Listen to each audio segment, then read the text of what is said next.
విషయానికి ముందుకు వెళదాం. తర్వాత అనుభవంతోని మనం ఈ విషయాలన్నీ చెప్పుకునే ప్రయత్నం చేద్దాం. మనకి ఇతివృత్తం లగ్నాధిపతికి దుస్థానాధిపతులు జాతకుడిపై వాళ్ళ ప్రభావం. నేను ముందుగా గ్రూప్‌లో లగ్నాధిపతులు ఏ లగ్నానికి ఎవరు లగ్నాధిపతులు, వాళ్ళకి దుస్థానాధిపతులు ఎవరు, వాళ్ళు వీళ్ళకి మిత్రులా, శత్రువులా అనే చిన్న సమాచారం పెట్టాను. ఇప్పుడు కూడా మీటింగ్ అయ్యే ముందు కూడా పెట్టుకొచ్చాను. అది కేవలం ఇన్ఫర్మేషన్. ఈ కార్యక్రమం విన్నాక కూడా చూసిన తర్వాత కూడా దాన్ని ఆ పట్టికను చూసుకుంటే బాగానే ఉంటుంది. సో మనం కార్యక్రమాన్ని ఆరంభించుకుందాం.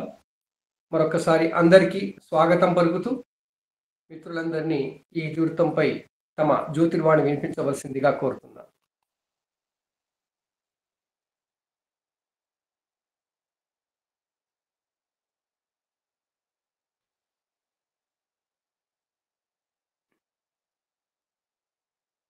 ఎవరైనా ఆరంభించండి.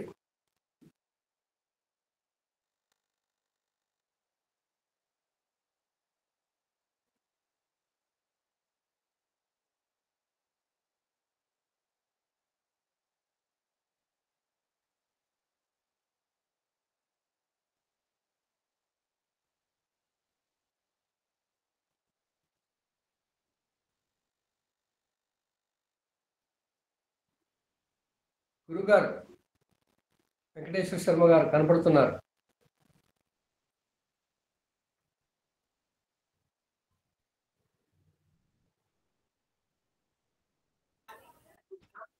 హలో, నమస్కారం. హలో, వినపడుతుంది. అతిరథ మహారథులు సిఎస్ రావు గారు, ముఖ్యమంత్రి గారు, హరిబాబు గారు ఉన్నారా?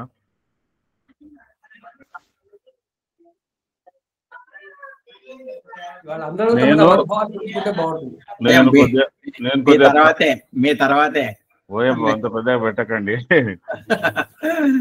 నేను ఇతరుల అభిప్రాయాలు తెలుసుకున్న తర్వాత చెప్దామన్న ఆలోచన ఉంది. అయినా కూడా ఈ సబ్జెక్టు చాలా లోతైన విషయాలతో కూడుకున్నదై ఉంది. ఇంచుమించుగా ఇప్పుడు ఇవాళ మనకు అందుబాటులో ఉన్నటువంటి ఒక సబ్జెక్ట్ మీద మాట్లాడడం అంటే ఒక 50% వరకు జాతక లక్షణాల పరిశీలనలో వాళ్ళు ఎక్స్పర్ట్ అవుతేనే తప్ప దీని వివరాలను చెప్పలేము అన్నంత అంత సారంతో ఉందండి. ఇది ఆషామాషిగా మాట్లాడితేనే కాదు. ఎందుకంటే ఇక్కడ భావాలు 3 ఉన్నాయి. కానీ 3 భావాలతో లగ్నాధిపతికి ఉన్నటువంటి సంబంధాలతో ఉన్నటువంటి విశేషాలన్నీ కూడా క్రోడీకరిస్తే ఈ 12 లగ్నాలకు సంబంధించిన విషయాలలో 12 ఒక విచిత్రమైనటువంటి రిజల్ట్స్ కూడా మనం చెప్పవలసినటువంటి అవసరం ఉంటుంది సహజంగా. అయితే దీంట్లో కుజ లగ్నాలు, బుధ లగ్నాలు అంటే నా పరిశీలనలో చెప్తున్నాను. కుజ లగ్నాలు, బుధ లగ్నాలకు సంబంధించినటువంటి వరకు ఈ షష్టమ, అష్టమ, ద్వాదశాధిపతుల యొక్క ప్రభావము, లగ్నాధిపతుల యొక్క ప్రభావము కొంత విపరీతంగా ఉంటుంది. కుజ లగ్నం అంటే ఇక్కడ ఏమిటి? మేష, వృశ్చికాలు. బుధ లగ్నాలంటే కన్యా, మిథునాలు. అంటే మేష, వృశ్చిక లగ్నాలకు, కన్యా, మిథున లగ్నాలకు సంబంధించినటువంటి దుస్థానాధిపతులకు సంబంధించినటువంటి విషయాలలో వారున్నటువంటి స్థానాలను బట్టి, వారి కలయికను బట్టి దీంట్లో కొంత విశేషమైన ఫలితాలు ఏమిటంటే ఎక్కువగా అనారోగ్యాలకు సంబంధించిన విషయాలై ఉన్నాయి. దీర్ఘకాలిక వ్యాధులకు, కొద్దిగా గంభీరమైన వ్యాధులకు సంబంధించినటువంటి లక్షణాలకు సంబంధించినదై ఉంది ఆ 3 దుస్థానాధిపతుల యొక్క కలయిక వల్ల. మిగతా వాటి విషయంలో ఏదో జీవితంలో ఉన్నతులు, తర్వాత ఏదో మిగతా ఒడిదుడుకులకు సంబంధించిన వ్యవహారాలు కొద్దిగా ఎక్కువగా ఉన్నాయి. నేను గమనించిన, నాకు పరిశీలనలో ఉన్నటువంటి విషయాల్లో చూసినట్టయితే ఇప్పుడు ఏ దానికైనా లగ్నాధిపతి కూడా ఒక్కొక్కసారి ఈ దుస్థానాధిపతుల టైపులో కూడా ఆయన కూడా ప్రవర్తించవలసినటువంటి అవసరం ఆయనకు కూడా కలుగుతున్నది. ఏదో కేంద్రాధిపతులు కోణాధిపతులకు ఉన్నంత మరి కేంద్రాధిపత్యం లగ్నాధిపత్యం వహించినా ఒక్కొక్కసారి ఈ త్రిమూర్తులకు సంబంధించిన వ్యవహారాలలో కూడా ఈయన కూడా ఒక్కొక్కసారి తానున్న స్థానాన్ని బట్టి ఒక విచిత్రమైన ఫలితం, అంటే ఆ ముగ్గురికి సంబంధించిన ఫలితాలు కూడా ఇచ్చే లక్షణాలు లగ్నాధిపతికి కూడా ఉన్నాయి. అంటే దీంట్లో ఎవరిని మనం నిందించడానికి వీలు లేదు. విశేషంగా 6, 8, 12 స్థానాలలో 6వ స్థానానికి 12వ స్థానానికి పరివర్తన యోగాలు కానీ 6, 8లకు పరివర్తన యోగాలు కానీ కలిసినట్టయితే కూడా కొన్ని విచిత్రమైన ఫలితాలు పొందే అవకాశాలు ఉన్నాయి. అష్టమాధిపత్యంతో ఉన్నటువంటి గ్రహము ఒక్కొక్కసారి విశేష రాజయోగాలు ఇచ్చే అవకాశాలు ఉన్నాయి. ఒక్కొక్కసారి లగ్నాధిపతి వీళ్ళతో కలిసినప్పుడు కూడా కొంత విపత్కర పరిస్థితులు ఏర్పడే లక్షణాలు ఉన్నాయి. షష్టమ భావము మనిషికి జీవిత కాలంలో ఏర్పడబోతున్నటువంటి రుణాలు, రోగాలకు సంబంధించిన ప్రధానాధిపత్యం వహించింది షష్టమాధిపత్యం. కాబట్టి షష్టమాధిపత్యానికి సంబంధించినంత వరకు మనిషికి రోగ రుణాలకు సంబంధించిన వ్యవహారాలు చాలా వరకు ఉంటాయి అని అనుకోవాలి. అష్టమాధిపత్యము మానాభిమానాలు, పరాభవాలకు సంబంధించినదై ఉన్నది. ప్రత్యేకంగా ఆయుకారకత్వం ఉన్నప్పటికీ కూడా మానాభిమానాలు, పరాభవాలు, వాటికి సంబంధించినటువంటి వ్యవహార శైలి అష్టమాధిపత్యానికి ఉన్నది. వ్యయాధిపత్యంలో కూడా ఇంచుమించు ఈ 2 లక్షణాలే కాకుండా కొంత అందులో ఒక విచిత్రమైన ధోరణి ఉంది. ఏది? వ్యయాధిపత్యంలో కూడా. అంటే వ్యయాధిపత్య లక్షణాలు మనకు దృశ్య అదృశ్య భాగాలు, లగ్నాతో సప్తమ నుంచి ఇటువైపు ఉన్న గ్రహాలు, అటువైపు ఉన్న గ్రహాలు, ఇటువైపు ఉన్నటువంటి దశాభుక్తులు, అటువైపు దశాభుక్తులకు సంబంధించిన ఒకరి జీవిత కాలంలో చాలా ప్రత్యేకతలు ఏర్పడేటువంటి అవకాశాలు ఉన్నాయి. అయితే ఈ 3 విశేషంగా ఇప్పుడు ప్రారంభంలో ఇంట్రడక్షన్ లో కూడా లగ్నాధిపతిగానే కాకుండా దుస్థానాధిపతి కూడా అవుతున్నాడు ఆయన సందర్భాలలో. చూడండి, ఆయనకు విచిత్రమైన ప్రవృత్తి గాలపడ్డది. ఎవరికి? లగ్నాధిపతికి. ఇప్పుడు మేష లగ్నానికి తీసుకున్నట్టయితే మేషానికి లగ్నాధిపతి ఉన్నాడు, అష్టమాధిపత్యం వచ్చింది. ఒక లగ్నాధిపతికి అష్టమాధిపత్యం లేనటువంటి పరిస్థితి, అంటే లగ్నాధిపతిగా అష్టమాధిపత్యం పొందినటువంటి వాడు చంద్రుడు, రవి. సింహ లగ్నానికి లగ్నాధిపతిగానే ఉన్నాడు కానీ ఆయనకు అష్టమాధిపత్యం లేదు. ఇక మిగతా వాళ్ళందరికీ కూడా భాగ్యాధిపతులు, షష్టమాధిపతులు, అష్టమాధిపతుల యొక్క లక్షణాలన్నీ వచ్చేసినాయి. అలాగే మేష లగ్నానికి ధనాధిపత్యము, షష్టమాధిపత్యము 2 పోర్ట్ఫోలియోస్ శుక్రుడికి వచ్చినాయి. అట్లాగే తులా లగ్నానికి తీసుకుంటే కూడా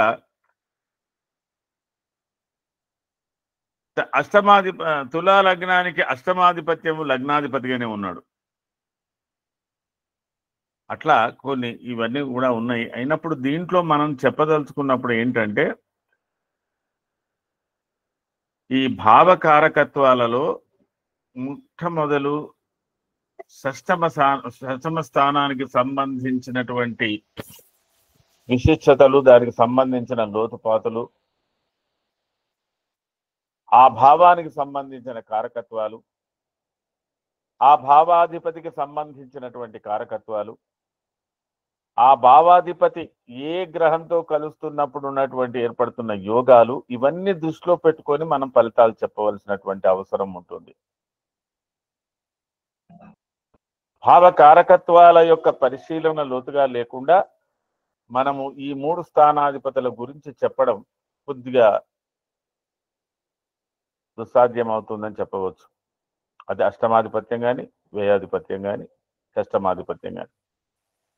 రోగో విఘ్న రణాప్తిమాతుల కఫ గ్రంథుగ్ర కర్మాణి చ ఉన్మాద స్ఫోటక శత్రు వైర కృపణత్వ స్వాస్థ్య మేహవ్రణ అన్నాయాస రుణాపవాద రిపు సంతోష ఉష్ణ క్షయత చిత్తక్లేశ బహువ్యధే బహుజన దేశో అనిశం నేత్ర రుక్ భిక్షాదార అకాల భోజన కళా భ్రంశాస పిండారభి ఆయాస విషాదశూల నిలాహ స్వయం యశోరక్షణం. ఈ షష్టమాధిపత్యంలో విశేషంగా సెల్ఫ్ డిఫెన్స్ క్యారెక్టర్ కూడా ఉంది. మూత్ర వ్యాధి అతిసార ద్రవస నింద దాసచోర విపత్కార గేహ ఇట్లాంటివన్నీ కారకత్వాలండి. ఇవన్నీ అంటే షష్టమాధిపత్యంలో ఓవరాల్ గా మనకు రోగాలు రుణాలు అనేది తీసుకుంటున్నాం, శత్రువులు అనేది కూడా తీసుకుంటున్నాం, ఇట్లాంటివన్నీ. అయితే నా యొక్క భావంలో ఏంటంటే నేను కొన్ని భావ ఫలితాలను ఏ లగ్నానికైనా భావ ఫలితాలు సాధారణంగా ఎలా ఉంటాయి అనేది కొంతవరకు మనం చూసుకున్న తర్వాత ఆ లగ్నానికి ప్రత్యేకంగా ఆ భావాధిపతి యొక్క గ్రహకారకత్వాలతో కూడా చెప్పవలసినటువంటి అవసరాలు ఉంటాయి. అంటే ఇప్పుడు నేను ఏదైతే ఒక ఉదాహరణ ఇస్తున్నాను, షష్ఠే శేతనుగే జాతో జాతకస్తురుజాన్విత కీర్తి విత్త గుణోపేత శత్రు. అంటే లగ్నాధిపతి అంటే షష్టమాధిపతి లగ్నంలో ఉన్నవాడికి తప్పకుండా బాల్యంలో కానీ మధ్య కొద్దిగా శారీరకంగా అస్వస్థతలు ఏర్పడేటువంటి లక్షణాలు ఉన్నాయి. కానీ మిగతా వ్యవహారాలన్నింటిలో చాలా ప్రొటెక్షన్ ఇస్తున్నాడు, కీర్తి ఇస్తున్నాడు, విత్తం ఇస్తున్నాడు, కుటుంబ సౌఖ్యం ఇస్తున్నాడు. కానీ శరీరం కొద్దిగా దుర్బలంగా ఉండేటువంటి అవకాశాలు ఉన్నవి యాజ్ ఎ లార్డ్ ఆఫ్ 16 లగ్న. అట్లాగే లగ్న లార్డ్ ఇన్ 6th హౌస్. లగ్నాధిపేరిగే పాపగ్రహయుత క్షితోపి శత్రో పీడా భవే తస్య కష్టం శారీరకం తథా. లగ్నాధిపతి 6వ స్థానంలో ఉన్నవాడికి శరీర సౌఖ్యం తక్కువ అని ఉన్నది. ఇంకా యొక్క గ్రహానికి ఇతరులు ఏమైనా తోడైనట్టయితే, ఇతరులు ఎవరు? షష్టమాధిపతి షష్టంలో లగ్నాధిపతితో ఉన్నా, అష్టమాధిపతి షష్టమాధిపతి లగ్నాధిపతి షష్టంలో ఉన్నా, అతనికి సరే వ్యయాధిపతి దృష్టి ఉన్నా అతనికి శత్రుబాధ ఎక్కువనే, రుణబాధ ఎక్కువనే. లగ్నాధిపేరిగే పాపగ్రహ శత్రువుపి కష్టం శారీరకంతత. అంటే ఈ 2 పరివర్తన యోగాలు ఉన్నాయి అనుకోండి, ఆ జీవితం కొంత దుర్భరంగానే ఉంది.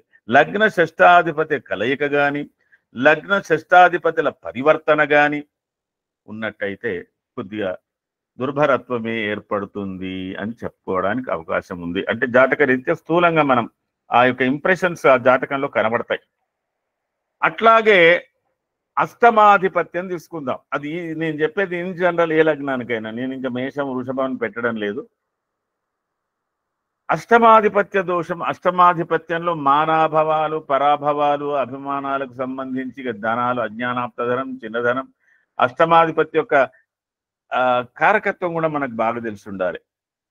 గ్రహ కారకత్వాలలో ఇప్పుడు సూర్యుడు ఉన్నాడు. ఆత్మ శక్తి తీక్షణ దుర్గ సుబలాచోష్ణ ప్రభావాగ్నయ శైవోపాసన శైవ కంఠధరు అని ఇట్లా ఆ యొక్క గ్రహాలకు ఆ తత్వాలన్నీ చెప్తూ ఉంటాడు అనమాట. ఆ వాళ్ళ యొక్క స్వస్థానాలను బట్టి, మిత్రస్థానాలను బట్టి, స్వాంశాన్ని బట్టి, వాళ్ళ ఉచ్చ నీచలను బట్టి ఆ గ్రహకత్వాలను కొన్ని మార్పులు చేర్పులు కలుగుతుంటాయి. కాబట్టి అది మనకున్నటువంటి విజ్ఞతతో వాటిని ఆలోచించుకొని చెప్పవలసినటువంటి అవసరం ఉంటుంది. అట్లే అష్టమాధిపత్యానికి వచ్చే వరకు అష్టమ భావకారకత్వంలో ఆయు సౌఖ్య పరాభవో మృతధనం సంక్లేశ ముక్తముది క్లేశో మారణ కారణాన కలహో తన్మేహ జాడ్య విపదు భ్రాతృ శత్రు కళత్ర పీడన కలాపాశత్రు దుర్గస్థలం. చూడండి, ఆ అష్టమ స్థానంలో సోదరులతో కలహాలు ఉన్నాయి, శత్రువులతో కలహాలు ఉన్నాయి, భార్యతో కలహాలు ఉన్నాయి. దాంట్లో కూడా మరి దానికి అజ్ఞానాప్తధరం అంటే విశేషంగా ప్రాప్తించే ధన లక్షణాలు ఉన్నాయి. ఇవన్నీ ఆ లక్షణాలకు సంబంధించి. అయితే ఇన్ జనరల్ అష్టమాధిపతి లగ్నంలో ఉన్నాడు లేదా లగ్నాధిపతి అష్టంలో ఉన్నాడు. ఉదాహరణ తీసుకున్నట్టయితే అష్టమేషేతు తనుగే సుర భూసుర నిందక హతదేహ సుఖో నిత్యం. హతదేహ సుఖో నిత్యం అంటే ప్రతిరోజు వాడి శ్రమతో జీవించవలసిందే. వాడి బుక్కడు వాడు సంపాదించుకోవాలంటే అష్టమాధిపతిగా ఎవడైతే వానికి లగ్నంలో ఉంటాడో వాడు నిత్య కృషి చేస్తే కదా మనకి జీవన వ్యాధం లేదా సుఖం లేదు అన్నాడు. హతదేహ సుఖో నిత్యం జాతకస్య ద్వ్రణాన్విత. శరీరాల్లో కూడా అంటే అది కూడా అష్టమాధిపతి లగ్న స్థానంలో ఉండడం. అంటే ఉదాహరణతో చెప్తున్నానండి, అష్టమాధిపతి ఏ స్థానాల్లో ఉంటే ఏంటి అనేది అది వేరు విషయం, అది పెరుగుతుంది ఈ సమయం మనకు. నేను కొద్దిగా సంక్షిప్తంగానే చెప్తున్నాను. అట్లాగే లగ్నాధిపతి అష్టమంలో ఉన్నాడు. లగ్నేశే అష్టమ భావాస్తే సిద్ధ విద్యో గదాకుల. Very expert in all activities లో వాడు చాలా ఎక్స్పర్ట్ గా, అంటే చాలా సునిశ్చిత మేధావి, ఎత్తులు జిత్తులు పై ఎత్తులు వేసే లక్షణాలు. అష్టమాధిపతి అష్టమంలో ఆయు ప్రమాణం కూడా పెరిగే అవకాశాలు ఉన్నాయి. ఆడికి దృష్టియుతులు ఎవరైనా ఇతర గ్రహాలై. అయితే ఒక విశేషం, వ్యయాధిపతి అష్టమంలో ఉంటే రాజయోగం ఉంది, మరి అది గమనించాలి. దుస్థానాధిపతి వ్యయాధిపతి కూడా, కానీ వ్యయాధిపతి అష్టమంలో ఉన్నప్పుడు రాజయోగం కలిగే అవకాశాలు ఉన్నాయి. అయితే ఈ అష్టమాధిపతి లగ్నంలో ఉన్నప్పుడు అష్టమేషేతు తనుగే సుర భూసుర నిందక హతదేహ సుఖో నిత్యం జాతకస్య ద్వ్రణాన్విత. సరే, లగ్నాధిపతి అష్టమంలో ఉంటే లగ్నేశే అష్టమ భావాస్తే సిద్ధ విద్యో గదాకుల. ఇక సరే, వాడి కొద్దిగా వికెడ్ వ్యూస్ ఉంటాయి. బట్ పరనారి రత చోర ద్యూతాసక్త అతి కోపన. కోపం అయితే ఎక్కువ ఉంటుందండి, కానీ ఎక్స్పర్ట్ ఇన్ ఆల్. మనకు మోడర్న్ ఆస్ట్రాలజర్స్ గమనించింది ఏంటంటే, బివి రామన్ లాంటి వాళ్ళు అష్టమాధిపత్యం లగ్నాధిపతి అష్టమంలో ఉన్నటువంటి వాళ్ళకి, వాళ్ళు ఈ కాలంలో విశేషంగా రాజకీయ రంగాలు, వ్యాపార రంగాలు, గ్యాంబ్లింగ్ టెండెన్సీలు ఉన్నటువంటి వాళ్లకు ఈ సందర్భంలో నేను చెప్పాలనో చెప్పకూడదు, కానీ కేసీఆర్ గారు మేషలగ్న సంజాతకుడై ఆ లగ్నాధిపతి అష్టమంలో ఉండి అష్టమ స్థానంలో ఉండి, మరి ఇప్పుడు వాడిని చూసి భయపడే జనమంతా వాడిని కుజుని అష్టమ స్థానం చూసి భయపడుతున్నారు ఇప్పుడు వాళ్ళంతా, కానీ వాడు సహజంగా దానికి భయపడేది లేదు. అంటే విషయం మీకు అవగాహన కోసం చెప్తున్నాను. అట్లాంటివి ఇప్పుడు పొలిటికల్ గా నేను మాట్లాడదలుచుకోలేదు, కానీ అంటే ఇక్కడ అష్టమాధిపత్యం యొక్క ప్రభావం, అష్టమ స్థానాధిపతి అష్టమంలో ఉండి కేసీఆర్ గారికి ఆ అష్టమ స్థానాధిపతి దశలోనే అతను రాజకీయ రంగంలో ప్రవేశం చేయడం. ఇప్పటికి ఏదైనా కానీ ఎత్తులు జిత్తులు నాకు తట్టుకోలేరంటే ఏదో అంటారు, అది ఎవరైనా అష్టమాధిపతి. అట్లాంటిది అష్టమాధిపతికి అష్టమ స్థానంలో ఉన్నప్పుడు, ఇలాంటి లగ్నాధిపతి అష్టమ స్థానంలో ఉన్నప్పుడు ఇలాంటి యాక్టివిటీస్ చేయడానికి అనుకూలమైతే, అష్టమాధిపతి లగ్నంలో ఉంటే మాత్రం హతదేహ సుఖో నిత్యం. ఆ జాతకుడికి కంఫర్ట్స్ తక్కువ అని మనం చూసుకోవాలి ఇన్ జనరల్ గా, అకార్డింగ్ టు ఎనీ లగ్న. అట్లాగే వ్యయాధిపతి, వ్యయాధిపతికి కూడా ఏమున్నదండి, వ్యయస్థానానికి సంబంధించినటువంటి కొద్ది కారకత్వాలు మనకి. అది మోక్షం అనంగండి, వ్యయం అనంగానే మోక్షం అనేది ఒకటే పెట్టుకోకండి, చాలా ఉన్నాయి దాంట్లో కూడా. అంటే మనం నిత్య జీవితంలో అనుభవించే ఒక మనిషి జీవితంలో అనుభవించేటువంటి మంచి చెడులు, ప్రభావాలు, దుస్వభావాలు అన్నిటికి సంబంధించిన అతని లింక్స్, సామాజిక లింకులు, కుటుంబ లింకులు, వాటికి సంబంధించిన ఎంత ఇన్నర్ పర్సనాలిటీ, అవుటర్ పర్సనాలిటీ, ప్రతి విషయం నాకు వేర్లో ఎక్కువ కనబడుతుంది. స్వర్గారోహణ వామనేత్ర జన విద్వేషాంగ వైకల్యత, వారాంగనాలింగనం, ఇవన్నీ చాలా చాలా ఉన్నాయి దాంట్లో కొన్ని. అయితే ఈ అష్టమాధిపతి మాత్రం, వ్యయాధిపతి మాత్రం అష్టమ స్థానంలో ఉన్నవాడికి ఇక్కడ ఒక చెప్పడం ఏంటంటే, ఎన్టీఆర్ గారి జాతకం తులాలగ్నం.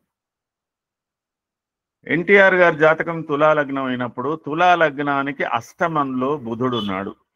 భాగ్యాధిపతిగా అష్టమం, వ్యయాధిపతిగా అష్టమం. సహజంగా మీరు ఎవరైనా రామారావు గారి జాతకాన్ని పరిశీలిస్తే, శాస్త్ర పరిధిలో ఆలోచన చేస్తే అది రామారావు గారి జాతకం కాదని మనకు తెలిసి జనరల్ గా పెడితే, ఆయన జీవితం గురించి ఎవ్వరు కూడా ఆ జాతకం చూసి చెప్పలేరండి. ఎందుకంటే తృతీయ చతుర్థ పంచమాధిపతులు వ్యయం, భాగ్యాధిపతి అష్టమం, వ్యయాధిపతి అష్టమం, లాభాధిపతి అష్టమం, ఇన్ని స్థానాలు ఇట్లున్నప్పుడు మరి ఆయన ఇదంతా ఎట్లా గణించారు అన్నప్పుడు, ఇవాళ మనం మాట్లాడే సబ్జెక్ట్ ఏదైతే ఉందో షష్టమ అష్టమ వ్యయాధిపతుల యొక్క ప్రభావానికి సంబంధించి, దానికి సంబంధించి చూసినట్టయితే ఏముందంటే, వ్యయేషే అష్టమ భావాస్తే విఫల సర్వకర్మసు. ఏ పని చేసినా అందులో ఇబ్బందులు ఏర్పడతాయి. అయినప్పటికీ కూడా ఆ అష్టమాధిపతి వ్యయస్థానంలో ఉండడంలో ఒక రాజయోగం క్రియేట్ అయింది. సర్వాభరణ సంపదలు, అభీష్టకార్య సిద్ధులు కూడా కలుగుతాయని దాంట్లో ఉన్నది. అయితే లోపం ఏంటంటే మధ్యాయుష్మాన్. ఈ వ్యయాధిపతి చేత అష్టమాది వ్యయాధిపతుల కలయికలు ఒక్కొక్కసారి మనిషికి పూర్ణాయువులు, మధ్య ఆయువు ప్రసాదించే లక్షణాలు ఉన్నాయి అనేది మనం ఈ చర్చాపూర్వకంగా ఇవాళ కొంత గ్రహించుకోవలసినటువంటి అవసరం ఉంటుంది. ధన సంపదలు, కీర్తి, పదవులు, రాజరికాలు కావు. అక్కడ ఏముందంటే ఆ యొక్క వ్యయాధిపతి అష్టమ స్థానంలో ఉండడం వల్ల ఆయనకు మధ్యాయుషుతో పాటు సర్వత్ర సిద్ధి, సర్వగుణ సంపదలు అవి వచ్చినాయి. అంటే కొద్ది కాలంలో అవి ఆయన వాటిని ఎందుకంటే భాగ్యాధిపతి అష్టమంలో ఉన్నాడు. భాగ్యేశే నిధనస్తేతు జనో భాగ్య వివర్జిత. ఏ జనమైతే ఆయనకు ఓట్లేసి బ్రహ్మాండంగా బ్రహ్మరథం పట్టిందో ఆ ఎన్నుకోబడినటువంటి ఆ సన్నాసులే, ఆ ఎమ్మెల్యేల ఆయన పరాభవం కూడా చేశారు. అది because of the 9th lord in 8th house. అది కొద్ది కాలం. జనోభాగ్య వివర్జిత అన్నాడు. Wear the 9th lord in 8th house. But 9th lord and 12th lord ఒకడే తులా లగ్నానికి. ఆ తులా లగ్నానికి 9th లార్డ్ బుధుడు అది కొంత ఆ విధంగా చేసినట్టయితే వ్యయాధిపతిగా బుధుడు కొంత ఆయన కుటుంబం వరకు ఆయన ఆస్తులు గీస్తులు సంపాదించుకున్నాడు, ఏదో చేసుకోగలిగాడు. అట్లా అయితే అక్కడ ఆయన అష్టమ స్థానంలో ఉన్నటువంటి రవి బుధుల యోగంలో రవి లాభాధిపతిగా దీర్ఘాయుష్మాన్ ఇచ్చాడు, వ్యయాధిపతిగా బుధుడు మధ్యాయుష్మాన్ ఇచ్చాడు. చూడండి, కాబట్టి ఆయన ఇటువంటి కాకుండా ఆయన 72, 73 వరకు ఆయన పెరగాలి. పోతే ఆయన యొక్క క్రమశిక్షణ ఆయనకు ఉన్నటువంటి చూస్తే ఎవడు చూసినా కానీ 100 ఏళ్ళు బతుకుతాడనే అనుకుంటారు జనరల్గా. కానీ ఇక్కడ ఒక విచిత్రమైన ఆ లగ్నంలో ఉన్నటువంటి లక్షణాలు అట్లా ఉన్నాయన్నమాట. అట్లా వ్యయాధిపతి అష్టమ స్థానానికి సంబంధించి అయితే మోరెవర్ ఈ షష్టమ అష్టాధిపతుల కలయిక అది లగ్నాధిపతితో ఏ భావంలో కలిస్తే ఆ భావం మొత్తం చెడిపోతుందండి. అది కూడా మనం గమనించాలి. వ్యయాధిపతులు చూడండి, మేష లగ్నానికి షష్టమాధిపతి వ్యయంలో పడ్డాడు. ఎక్కడ? మీనంలో. లగ్నాధిపతి షష్టమంలో పడ్డాడు, శత్రుస్థానంలో కన్యలో. ఈ రెండిటికి దృష్టి. మేష లగ్నానికి విచిత్రమైన పరిస్థితి ఎక్కడ ఉందండి? వ్యయంలో బుధుడు, షష్టమంలో కుజుడు. ఇద్దరికి సమసప్తక దృష్టి. ఎవరి జాతకాన్ని పరిశీలించండి, మీకు విచిత్రమైన ఫలితాలు అందులోకి వస్తాయి. అట్లా కొన్ని గమనించవలసినటువంటి పరిస్థితులు దీంట్లో ఉన్నాయి. అంటే వీళ్ళంతా కూడా ఈ షష్టమ అష్టమ వ్యయాధిపతులు ఏంటంటే ఒక ప్రత్యేకమైన ఒక పెక్యులర్ క్యారెక్టర్ ఏర్పాటు చేయడానికి అవకాశం ఉంటుంది. వీళ్ళ యొక్క తీవ్రతను బట్టి ఒక వ్యక్తిని సాధారణమైన గ్రూపులో పెట్టలేము. ఆ యొక్క గ్రహాల యొక్క ప్రభావాన్ని బట్టి అది ఒక ప్రత్యేక క్యారెక్టర్గా, ప్రత్యేకమైనటువంటి స్టేటస్గా అతను సాధించే విజయాలు కానీ అపజయాలు కానీ ఒక ప్రత్యేకత తీసుకోవలసినటువంటి పరిస్థితులకు ఈ అట్లా మనకేంటంటే జనరల్గా ఒక లగ్నాధిపతితో చూడండి, లగ్నేశే వ్యయగే జాతో, అది తులా లగ్నం అన్నా కానీ మేష లగ్నం అన్నా కానీ లగ్నాధిపతి వ్యయంలో ఉన్నాడు. ఇక్కడ లగ్నాధిపతి వ్యయంలో అంటే ఏంటి అంటే మేష లగ్నానికి లగ్నాధిపతి వ్యయం అంటే మీనం అవుతుంది. తులా లగ్నానికి లగ్నాధిపతి వ్యయం అంటే కన్య అవుతుంది. కన్య అయినప్పుడు ఇక్కడ నీచ పడిపోతున్నాడు. ఇక్కడ చూడండి, అక్కడ మిత్రక్షేత్రంలో ఉంటున్నాడు కుజుడు, ఇక్కడ వ్యయంలో కన్యలో వ్యయంలో పడిపోతుంటే ఏంటంటే లగ్నేశే వ్యయగే జాతో లగ్నేశే వ్యయగే జాతో తను సౌఖ్య సముద్రిత నిరర్థక వ్యయకృతు. నిరర్థకమైనటువంటి వ్యయం, కష్టం శారీరకం తథా. వారి జీవితంలో సుఖం ఉండదండి. నిరర్థక వ్యయం అంటే ఏంటంటే చూడండి, వాడు 1 రూపాయికి 5 రూపాయల మిత్తి తెచ్చి జీవితకాలం అంతా ఎర్నింగ్ చేస్తుంటాడు, మిత్తిలు కడుతూనే ఉంటాడు. గమనించుకోండి, ఈ వ్యయాధిపతి లగ్నాధిపతి వ్యయంలో ఉన్నటువంటి వాడి జీవితంలో సామాన్యంగా ఎర్నింగ్స్ ఉంటాయండి, కానీ సేవింగ్స్ తక్కువ. అట్లా అది దాన్ని బట్టి చూసుకోవాలి. ఇక్కడ ఆ ఫలితం ఏంటంటే అక్కడ లగ్నాధిపతి మీనంలో చెప్పడం వేరున్నది ఫలితం, తులా లగ్నానికి లగ్నాధిపతి వేరులో చెప్పడం ఫలితం వేరుగా ఉంది. ఇవి మనం గమనించుకుంటే కొద్ది దాంట్లోనే మనకు ఆ డిఫరెన్సెస్ తెలుస్తాయి. అట్లాగే మేష లగ్నానికి వ్యయాధిపతి గురువు దశమంలోకి వచ్చే వరకు నీచ, కర్కాటకంలో 4వ స్థానంలోకి వచ్చే వరకు ఎగ్జాల్టెడ్, బట్ వ్యయాధిపతిగా. మరి వ్యయాధిపతిగా 4వ స్థానంలో ఏం చేస్తాడు? వ్యయాధిపతిగా దశమ స్థానంలో ఈ పోర్ట్ఫోలియో చాలా ఇంపార్టెన్స్. 4th ఇంపార్టెన్సే, 10th ఇంపార్టెన్సే. అయితే ఇక్కడ ఏంటంటే అనాథ శరణాలు రన్ చేయడం, దేవాలయాలను రన్ చేయడం, కొంతమందికి సహకారాలకు సంబంధించిన విషయాలన్నిటి కూడా వ్యయాధిపతి ఆ దశమ స్థానంలో ఉన్నప్పుడు కొంత సాంఘిక సంఘ సేవా కార్యక్రమాలకు సంబంధించిన విధానంలో ఆ గురువు అక్కడ వ్యయాధిపతిగా దశమ స్థానంలో యోగించే అవకాశాలు ఉన్నాయి. అట్లా నిమిత్త మాత్రంగా కూర్చున్నా చాలా అతనికి డోనర్స్ వస్తుంటాయి. అతను పెట్టేది కూడా పంచి పెట్టేది అట్లే ఉంటుంది. ఇట్లా వస్తుంది అట్లా పోతుంది అని అంటారు చూడండి, అల్లికి పూజ అని. అదే మళ్ళీ 4th స్థానంలోకి వచ్చే వరకు ఎగ్జాల్టెడ్స్ అయినా గృహ సర్వగేయ సంపదలు ఇవన్నీ ఉన్నప్పటికీ కూడా ఉండి లేని కిందికి జమ అవుతాడు, అనుభవించలేని స్థితి. ఏది? వ్యయాధిపతిగా ఇక్కడ ఉండడం వల్ల కర్కాటకం. ఇట్లా మనం కొన్ని గమనించుకోవాల్సినటువంటి విషయాలు ఉన్నాయి. కాబట్టి మొట్టమొదలు ఈ భావాలకు సంబంధించిన భావకారకత్వాలతో పాటు కొద్ది కొద్దిగా నన్ను హింట్స్ మనకు ఉంటే అప్పుడు మనం వీటిని అన్నిటిని కూడా చదువుకొని చెప్పడానికి, నేను ఇంకెవరైనా మాట్లాడే వాళ్ళు ఉంటే మాట్లాడండి, విశేషం ఎక్కువనే అవుతున్నది నేను చెప్పేది. కానీ అయితే ఇంకొకటి ఏంటంటే షష్ఠేశే తనుగే జాత, షష్ఠేశే వితగే జాతో, షష్ఠే సుతగే జాతో జనని మాతృ సముఖిత, షష్ఠేశే సుతగే జాత చలమిత్రధనాధిక. షష్టమాధిపతి కేంద్ర కోణస్థానంలో ఉంటే చలమిత్ర అంటే వాడి ధనము, వాడి స్థిరమైన స్నేహితులు కానీ స్థిరమైన సంపదలు వాడు పొందలేడు షష్టమాధిపతి పంచమ స్థానంలో ఉంటే. ఇంకొకటి అండి గమనించండి, షష్టమాధిపతి షష్టంలోనే ఉన్నాడు, వాడింట్లో వాడే ఉన్నాడు. మరి అప్పుడేం ఫలితం? మిత్రుత్వమన్య జాతీయై అన్నాడు. అక్కడ శత్రువులకు అభయంకరుడుగా ఉంటాడు. అంటే శత్రువుల మీద విజయం సాధించే లక్షణం ఉంటుంది షష్టమాధిపతి షష్టంలో ఉంటే. కానీ మిత్రుత్వమన్య జాతీయై మధ్యవర్ధాజిదం సుఖం అన్నారు. అంటే ఇక్కడ ఏమిటంటే వాళ్ళు కొద్ది క్లాస్తో ఎక్కువగా పోతారు, వాళ్ళకు ఇతర మతాలు ఇతర వాళ్ళకి సంబంధించిన లక్షణాలు సహకారాలు వాళ్ళతో ఎక్కువ పొందేంటి అవకాశాలు ఉన్నాయి. అయితే నేను ఒక వృషభ లగ్న సంజాతకుని చూశాను. అతనికి లగ్నాధిపతి షష్టమాధిపతి శుక్రుడే. శుక్రుడు తులారాశిలోనే ఉన్నాడు, కొద్దిగా రాహుతో కలిసి ఉన్నాడు. శుక్రదశ స్టార్ట్ అయింది. సరే, ఆయన అంతో గాయత్రి ఉపదేశం పొందిన పిల్లగాడే. ఎట్లా అయితే ఎనార్మస్ వెల్త్ అండి, ఆ సంపదలు విచిత్రంగా పెరుగుతున్నాయి వాడికి ఆ శుక్రదశలో. ఊహించనన్ని వాడికి ఆ సంపదలు అంటే వాడు చేసే ఉద్యోగం కానీ వాడు పెట్టే వ్యాపారాలు కానీ అట్లా అవుతూ ఏమైందంటే అక్కడ షష్టమాధిపతి షష్టంలోనే ఉన్నాడు కదండి. మిత్రుత్వమన్య జాతీయ అంటే ఇక్కడ ఈ సందర్భంలో ఎవరైనా తప్పుపట్టకండి, అతను బ్రాహ్మడు, చేసుకున్న అమ్మాయి మాత్రం సరే ఒక క్లాస్ తక్కువ, ఆ క్లాస్ తక్కువ ఉన్న అమ్మాయితో వివాహమై శుక్రదశలో యోగించుకుంటూ విపరీతంగా ద్రవ్యం సంపాదించండి.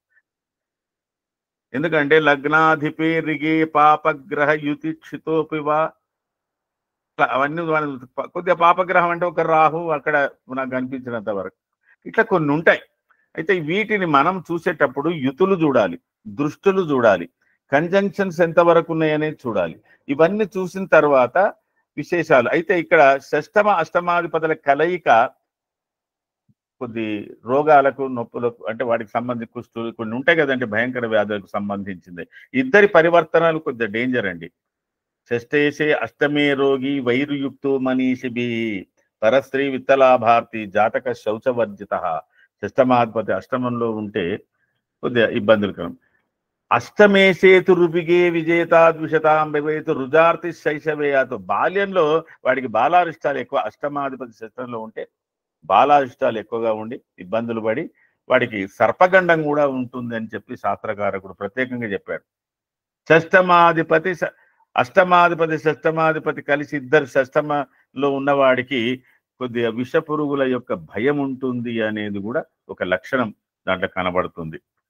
అట్లాగే షష్టమాధిపతి వ్యయ స్థానంలో ఉన్నాడు. షష్ఠేషే వేగే జాతో విద్వేషాన్ మనీషీణం. ఎవరిని చూసినా వాడు ఈసరించుకుంటాడు. ఎవరి గురించి వాడి క్యారెక్టర్ వాడు తిడుతుంటాడు. చూడండి, కొంతమంది కనబడ్డ ఉండాల తిట్టుంటాడు. విద్వేష అంటే ఇతరులను విద్వేషించడం. వ్యసనే అర్థవ్యయి. వాడికి ఏదో ఒక పనికిరాని వ్యసనంతో వాడు సంపాదించిందంతా పాడు చేసుకునేటువంటి లక్షణము షష్టమాధిపతి వ్యయంలో ఉంటే జరుగుతుంది. షష్టమాధిపతి అష్టమంలో ఉంటే ఏదన్నా ఒక రోగభూషితమైనటువంటి కారకాలు జరుగుతాయి. అలాగే వ్యయాధిపతి షష్టమంలో ఉంటే శత్రుత జ్ఞాతిపి సదా వేసే శత్రుగే శత్రు స్వజనస్య పాపధీహి. అంటే వాడు అందరికి బాగానే ఉంటాడు, ప్రపంచం అంతా వాడిని మెచ్చుకుంటారు, కానీ స్వజనులే వాడిని ఈసడించుకుంటారు. వాడి దగ్గరికి ఎవ్వడు పోడు. స్వజనస్య పాపధీహి. మళ్ళా మంచి ధీశాలు ఇవన్నీ ఉంటాయండి. అవన్నీ మిగతా ఉంటాయి. ఏవో ఒక అపశృతి మాత్రం పలుకుతుంది, దాని గురించి అది చూసుకోవాలి. తర్వాత ఈ వ్యయాధిపతి భాగ్యాధిపతిగా వ్యయాధిపతిగా తులారాశి రామారావు గురించి జాతకంలో నేను కొంత చెప్పగలిగాను. ఇక ఇంకో కొన్ని విశేషాలు ఏంటంటే, బట్ వేరెవర్ కుజ అండ్ బుధ లింకులు ఉంటాయి చూడండి. ఆ కుజ బుధ లింకులు అష్టమాధిపతి వ్యాపార లింకులు ఉన్నటువంటి వాళ్ళకి ఈ మధ్య కాలంలో క్యాన్సర్ అనే వ్యాధులు ఎక్కువగా రావడం కూడా జరుగుతున్నాయని అనిపిస్తున్నది. వీటన్నిటి కూడా షష్టమ ఒక భావం ఎప్పుడు పాడు చేయదు. ఒక భావం ఇంకో భావాల కలయిక పాడు చేస్తుంది. దానికి లగ్నాధిపతితో కూడా అయితే చాలా పాడవుతాయి. అది కూడా ఉంది. లగ్నాధిపతికి ఈ షష్టమ, ఇది గుర్తుపెట్టుకోండి, లగ్నాధిపతికి షష్టమ అష్టమ వ్యయాధిపతుల తోడు కాకుండా ఉంటే జాతకం బలంగా ఉంటుంది. లగ్నాధిపతితో షష్టమాధిపతి కానీ వ్యయాధిపతి కానీ అష్టమాధిపతి కానీ తోడవుతే వాడి జన్మత ఆ భావం దెబ్బతింటుంది. వాడిలో కూడా ఒక ప్రత్యేకమైన అది కూడా వస్తుంది అని చెప్పాలి. అని ఇట్లా కొన్ని ఉన్నాయండి. మరి మిగతా వాళ్ళకు కూడా చెప్పండి, చూద్దాం. ఇంకా చాలా విషయాలు మాట్లాడుకుందాం మళ్ళీ ఒకసారి. ధన్యవాదాలు గురుగారు. కేవలం లగ్నాధిపతి మైత్రితో కాకుండా ఆయా గ్రహాల యొక్క భావాధిపత్యం చాలా ముఖ్యమని, ఆ భావాధిపత్యంతో మళ్ళీ గ్రహ సంబంధాలు చాలా ముఖ్యమని బాగా తేల్చి చెప్పారు. ఇతివృత్తపు లోతుల్లోకి తీసుకెళ్లారు. చాలా చాలా ధన్యవాదాలు. ఇంకా మిత్రులు ముందుకు రండి. సార్ నమస్కారం సార్, నేను ధనుంజయని మాట్లాడుతున్నాను. చెప్పు ధనుంజయ్. సభకు నమస్కారం. శ్రీ గణేశాయ నమః. ఈ షష్ఠ అష్టమ ద్వాదశ స్థానాలలో షష్ఠాధిపతి అష్టమ స్థానంలో ఉన్న, ద్వాదశ స్థానంలో ఉన్న, ఇది హర్షయోగంగా మనకు జాతక పరంగా ఇది అఖండమైన ఒక అదృష్ట స్థానం. ఒకటేసారి మనకు ఇది అదృష్టాన్ని తీసుకొని వస్తుంది. అది అష్టమాధిపతి షష్టమ స్థానంలో కానీ ద్వాదశ స్థానంలో ఉంటే ఇది సరళ యోగంగా ఇది ఒక గొప్ప యోగంగా పరిగణించవచ్చు. అదే ద్వాదశాధిపతి అష్టమ స్థానాల్లో ఉంటే ఇది విమల యోగంగా మంచి మనకు జాతక పరంగా ఆ లగ్నాధిపతికి మంచిగా ఒకటి రాజ్యయోగంగా పరిగణించి అనంతమైన అప్పుడప్పుడు ఒక విధంగా చెప్పాలంటే ఇది మార్కెటింగ్ చేసేవాళ్ళు, స్టాక్ మార్కెటింగ్ చేసేవాళ్ళు అకస్మాక వస్తుంటది. ఆ సమయంలోనే మనం తీసేసుకోవాలి.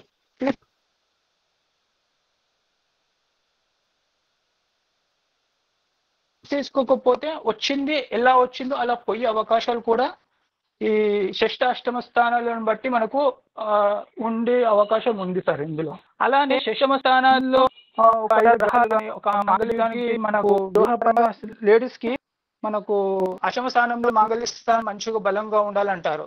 ఆ బలంగా ఒక అష్టమాధిపతిలో ఒక గ్రహం ఉంటేనే ఈ షష్టమాధిపతి కానీ ద్వాదశాధిపతి కానీ అవి ఎంతో కొంత మనకు మినహాయింపు ఇస్తుంది.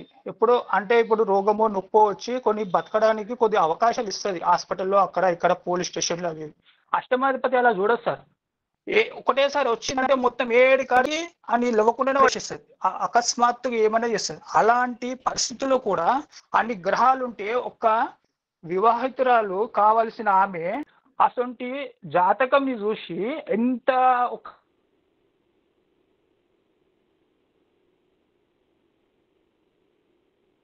గొప్ప జాతకంగా ఉండే కుటుంబాన్ని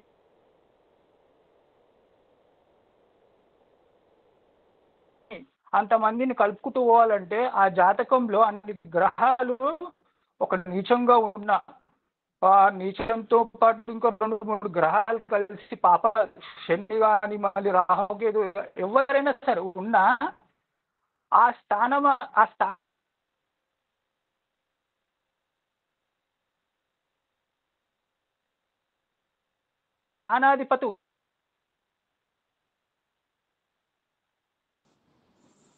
వాయిస్ బ్రేక్ అవుతుంది సార్. స్థానంలో ఉన్న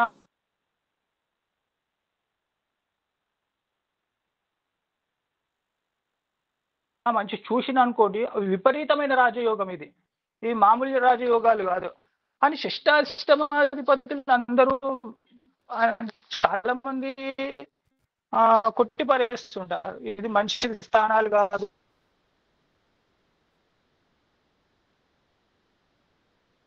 అని. నెట్వర్క్ పోయినట్టుంది.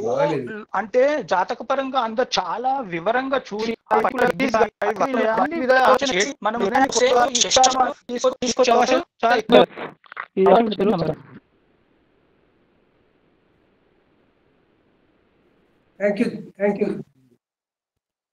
Thank you Dhananjay. ఇంకా గురువులు అనుభవజ్ఞులు కాస్త ముందుకొచ్చి చెప్పాలి. హలో సార్, ఓకేనా సార్, వినపడదు సార్? ఓకే, అది నెట్వర్క్ పోయింది, తర్వాత ఓకే. రాజ్ కుమార్ గారు వచ్చినట్టుంది. అయ్యా మీ జ్యోతిర్వాణి వినిపించండి సార్.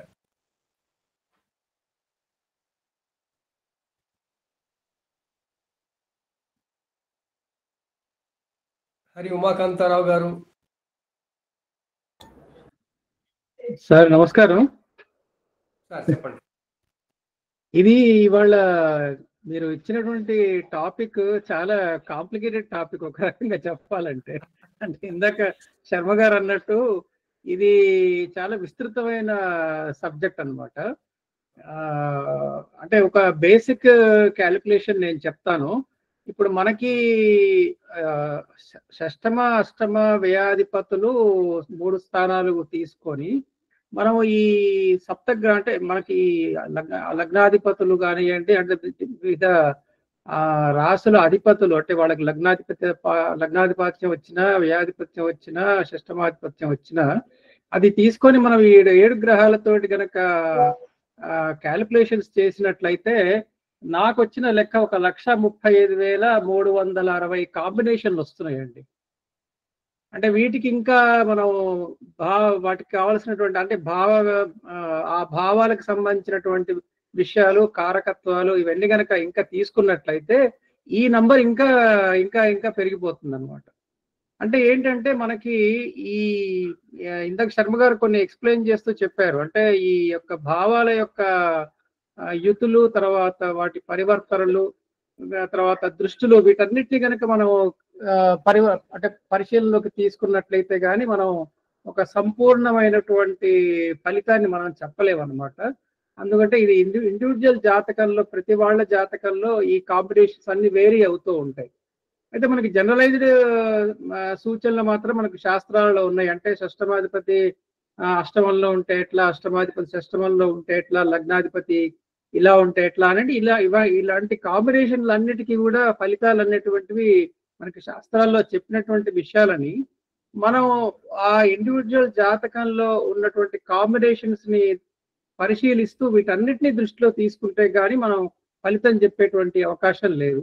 కానీ జనరల్ గా అంటే నా అబ్జర్వేషన్ లో వచ్చింది ఏంటంటే ఈ షష్టమాధిపతి కనుక వీక్ గా ఉన్నట్లయితే, అంటే బలహీనుడిగా ఉన్నటువంటి వాళ్ళు కాంపిటేటివ్ ఎగ్జామ్స్ లో కానివ్వండి, అంటే జీవిత పోరాటంలో, అంటే ఒకటి ఏదైనా సాధించడంలో కానివ్వండి, వీటిలలో వాళ్ళు వెనకబడుతూ ఉండడం అనేటువంటిది గమనించడం అయింది. ముఖ్యంగా ఈ కుజుడికి షష్టమాధిపత్యం వచ్చి కుజుడు గనక బలంగా లేనప్పుడు, అంటే నీచబడ్డప్పుడు కానీ, లేకపోతే శత్రుస్థానాల్లో ఉన్నప్పుడు కానీ, దుస్థానంలో ఉన్నప్పుడు కానీ, అది మిత్రస్థానం అయినా కూడా వాళ్ళు ఈ యొక్క కాంపిటేటివ్ వరల్డ్ లో వాళ్ళు సస్టైన్ కావడం అనేది కష్టంగా కనిపిస్తుంది అనమాట. అలాంటప్పుడు వాళ్ళు ఈ యొక్క ఆ షష్టమ స్థానాన్ని వాళ్ళు బలోపేతం చేసుకోవడానికి ఆ యొక్క ఆధిపత్యం ఉన్నటువంటి దేవతల అనుగ్రహం కోసం కొంత వాళ్ళు కావాల్సినటువంటి పరిహారాలు కానీ అవి కానీ చేసుకున్నట్లయితే వాళ్ళకి ఆ ప్రాబ్లం కొంత డైల్యూట్ అయ్యేటువంటి అవకాశం ఉందన్నమాట. ఇంకా పోయినప్పుడు ఈ శుభగ్రహాలైనటువంటి అంటే కొన్ని లగ్నాలకి శుభగ్రహాలైనా కూడా వాటికి దుస్థానాలు వచ్చినప్పుడు, అంటే ఆ 2 స్థానాలు వచ్చినప్పుడు, ఉదాహరణకి మేషం తీసుకున్నప్పుడు గురువుకి ఇక్కడ వ్యయస్థానం వచ్చింది, అట్లాగే అక్కడ నవమస్థానం వచ్చింది. కాబట్టి ఇటు శుభ ఫలితాలు అశుభ ఫలితాలు 2 ఇస్తున్నప్పటికీ కూడా శుభ ఫలితాలే ఆయన ఎక్కువ ఇచ్చేటువంటి అవకాశం ఉంది. ఎందుకంటే ఆయన సహజ శుభగ్రహం కాబట్టి వ్యయస్థానానికి సంబంధించినటువంటి ఫలితాల్లో కొంత వాళ్ళకి ఆ జాతకుడికి ఉపశమనం దొరికేటువంటి అవకాశం ఉంటుంది. కానీ అదే గురువు వ్యయస్థానాధిపతిగా ఆయన 3వ స్థానంలో కనుక అంటే తృతీయ స్థానంలో ఉన్నట్లయితే ఆయన ఎంత కష్టపడతాడో అంత, అంటే అది విక్రమ స్థానం కాబట్టి కష్టపడ్డంత ఫలితం అతనికి రాదనమాట ఆ జాతకుడికి. సో ఇలా మనం ఒక్కొక్క విషయాన్ని మనం పరిశీలనలోకి తీసుకొని అది ఎనాలిసిస్ చేసినప్పుడు మాత్రమే మనం ఆ జాతకుడికి వచ్చేటువంటి ఫలితాలు ఏమిటి అనేటువంటిది మనం గ్రహించగలుగుతాం అన్నమాట.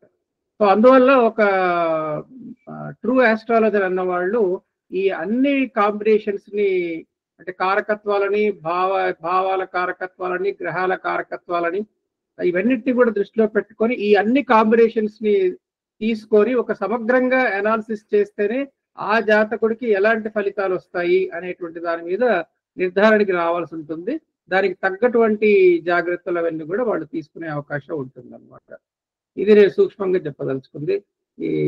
నాకు ఈ అవకాశం ఇచ్చినందుకు ధన్యవాదాలు. ధన్యవాదాలు సార్. నిజానికి ఇది precautionary medical test, comprehensive medical test లాంటి రిపోర్ట్, ఇది డయాగ్నోస్టిక్ రిపోర్టు. అందరూ గురువులు ఇంతవరకు చెప్పినట్టుగా ప్రతిదీ దానికి అంత జాతకం అంతా చూసుకోవాల్సిన అవసరం ఉన్నా మనం ఈ కాలంలో ఈ జ్యోతిషాన్ని కొంచెం మిడిమిడి జ్ఞానంతో నేర్చుకుంటున్న వాళ్ళు చాలా మంది ఉన్నారు. కాబట్టి మనం అందరం గుర్తుపెట్టుకోవాల్సింది ఏమిటి అంటే, ఊరికే అందరూ చెబుతున్నంత సునాయాసంగా చెడు ఫలితాలు రావు ఒకటి. అదేవిధంగా మనం జాగ్రత్తలు ఏం తీసుకోవాలి అనుకున్నప్పుడు అసలు ఆయా షష్టాష్టమ వ్యయాధిపతుల దశలు ఎప్పుడు వస్తున్నాయి అనేది ముందు మనం ఒకసారి మన జాతకాన్ని మనం చూసుకోవాలి. ఇంకొకళ్ళ జాతకాలు చెప్పకన్నా ముందు జ్యోతిష విద్యార్థులందరూ కూడా ఎవరి జాతకం వాళ్ళు ముందు చూసుకోవాలి. దాంట్లో నాకు షష్టాష్టమ వ్యయాధిపతులు నాకు ఏం చేస్తున్నారు, నా లైఫ్లో ఇప్పటిదాకా ఏం చేశారు, ఇక ముందు ఏం చేయబోతున్నారు, ఇది ఈ స్వయం పరీక్ష, స్వయం సమీక్ష చేసుకుంటే మనం మన దగ్గరికి వచ్చేటువంటి పృచ్ఛకులు ఎవరైతే ఉంటారో లేదా ఎవరైతే వస్తారో చూపించుకోవడానికి వాళ్ళకి ఆ సాధికారికమైనటువంటి జవాబు ఇవ్వగలిగే స్థితిలో మనం ఉంటాం. అతని జాతకంలో అతని తీరుగా ఉంటుంది, అతని ప్రారంభం అతనికి ఉంటుంది, కానీ మనం చెప్పేటప్పుడు మనకి కొంచెం సాధికారత వస్తుంది. అందువల్ల అందరూ ఉపాసన, ఇదంతా ఉపాసన, ఇదంతా ఉపాసన.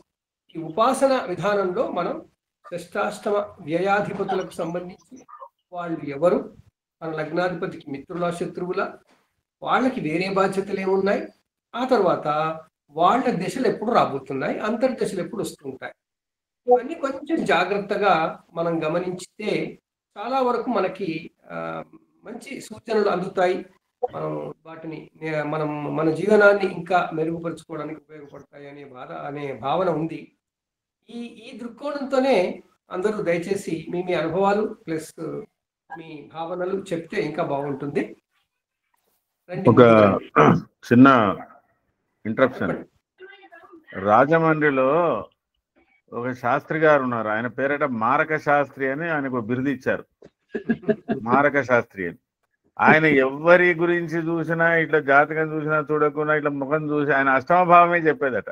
అరే నీకు పలానప్పుడు దెబ్బ తాకుతుందిరా, నువ్వు పలానప్పుడు కాలు ఎరుగుతుందిరా, ఓనాయ నేను ఎక్కడ పోయినా మార్గమే చెప్తాడని చెప్పి అన్నట్టు జ్యోతిష ఔత్సాహికమైనటువంటి జ్యోతిష్యులకు కూడా జాతక చక్రం ముందుకు రాగానే కొంతమంది ఈ షష్టమ అష్టమ వ్యయాధిపతుల మీద దృష్టిలు పెట్టి ఆలోచన ప్రారంభించే వాళ్ళు కొందరైతే, కేంద్ర స్థానాల మీద 1, 4, 7, 10 మీద పెట్టి జాతక పరిశీలన చేసేవాళ్ళు ప్రారంభంలో ఒకరైతే, కేవలం కోణ స్థానాలను చూసి చెప్పేవాళ్ళు కూడా ఉంటారు. అయితే ప్రారంభం మనం శుభంతోనే పెట్టి ఇవన్నీ లాస్ట్కు తీసుకుంటే మంచిదే, లేకపోతే మార్గశాస్త్రాలని ముద్ర పడతాయి మనం కూడా. అయితే దీంట్లో ఒకటి ఏమిటంటే, ఇప్పుడు హరిబాబు గారు చెప్పినట్టు, ఉమాకాంత్ గారు చెప్పినట్టు, షష్టమ స్థానానికి మేజర్ గా కారకుడు కుజుడే. షష్టమ భావంతో చూసి అతని జాతకంలో కుజుని యొక్క బలాబలం ఎలా ఉంది అనేది కూడా చూసుకోవాలి వ్యక్తిగతంగా. ఆయన ఏ భావానికి సంబంధించింది కాదు, ఆయన ఏ భావాన్ని ఉండని, మకరంలో కుజుడు ఉన్నాడా, మేషంలో కుజుడు ఉన్నాడా, వృశ్చికంలో కుజుడు ఉన్నాడా చూసుకోవాలి. అట్లాగే అష్టమ స్థానానికి పరిశీలనలో ఒక చిన్న ఇతివృత్తం, ఇది కూడా నోట్ చేసుకోవాల్సింది. అష్టమ స్థానానికి శని కాకుండా ఒకని జాతకంలో దశమాధిపతికి సంబంధించింది కూడా చూడాలన్నట. ఒక ఆయు ప్రమాణాన్ని నిర్దేశించేటప్పుడు, ఒక జాతకంలో ఆయు ప్రమాణాన్ని గురించినటువంటి ఆలోచనలు మనం కొనసాగించేటప్పుడు, ఈ అష్టమాలు ఎవరన్నా ఉండని కానీ ఆ అష్టమానికి ప్రాధాన్యత ఇచ్చినప్పటికీ కూడా శని మేజర్గా సాటర్న్ ఎగ్జాల్టెడ్ ఉన్నాడా, లేకపోతే ఏదైనా దుస్థానాలలో ఉన్నాడా, ఇది దాంతోపాటు ద 10th లార్డ్. ఎందుకంటే నేను గమనించింది 10th అష్టమాధిపతి దశమంలో ఉన్నదానికన్నా దశమాధిపతి అష్టమంలో ఉంటే దీర్ఘాయుష్యమే పెరిగింది. అట్లాగే అష్టమాధిపతి పంచమంలో ఉంటే కూడా దీర్ఘాయుష్యం పెరిగింది. సుతేశయ అష్టమ భావాస్తే మితసూను సుఖో భవేత్ కాశశ్వాస క్రోధయుక్త అన్నాడు. పంచమాధిపతి ఇన్ 8th హౌస్.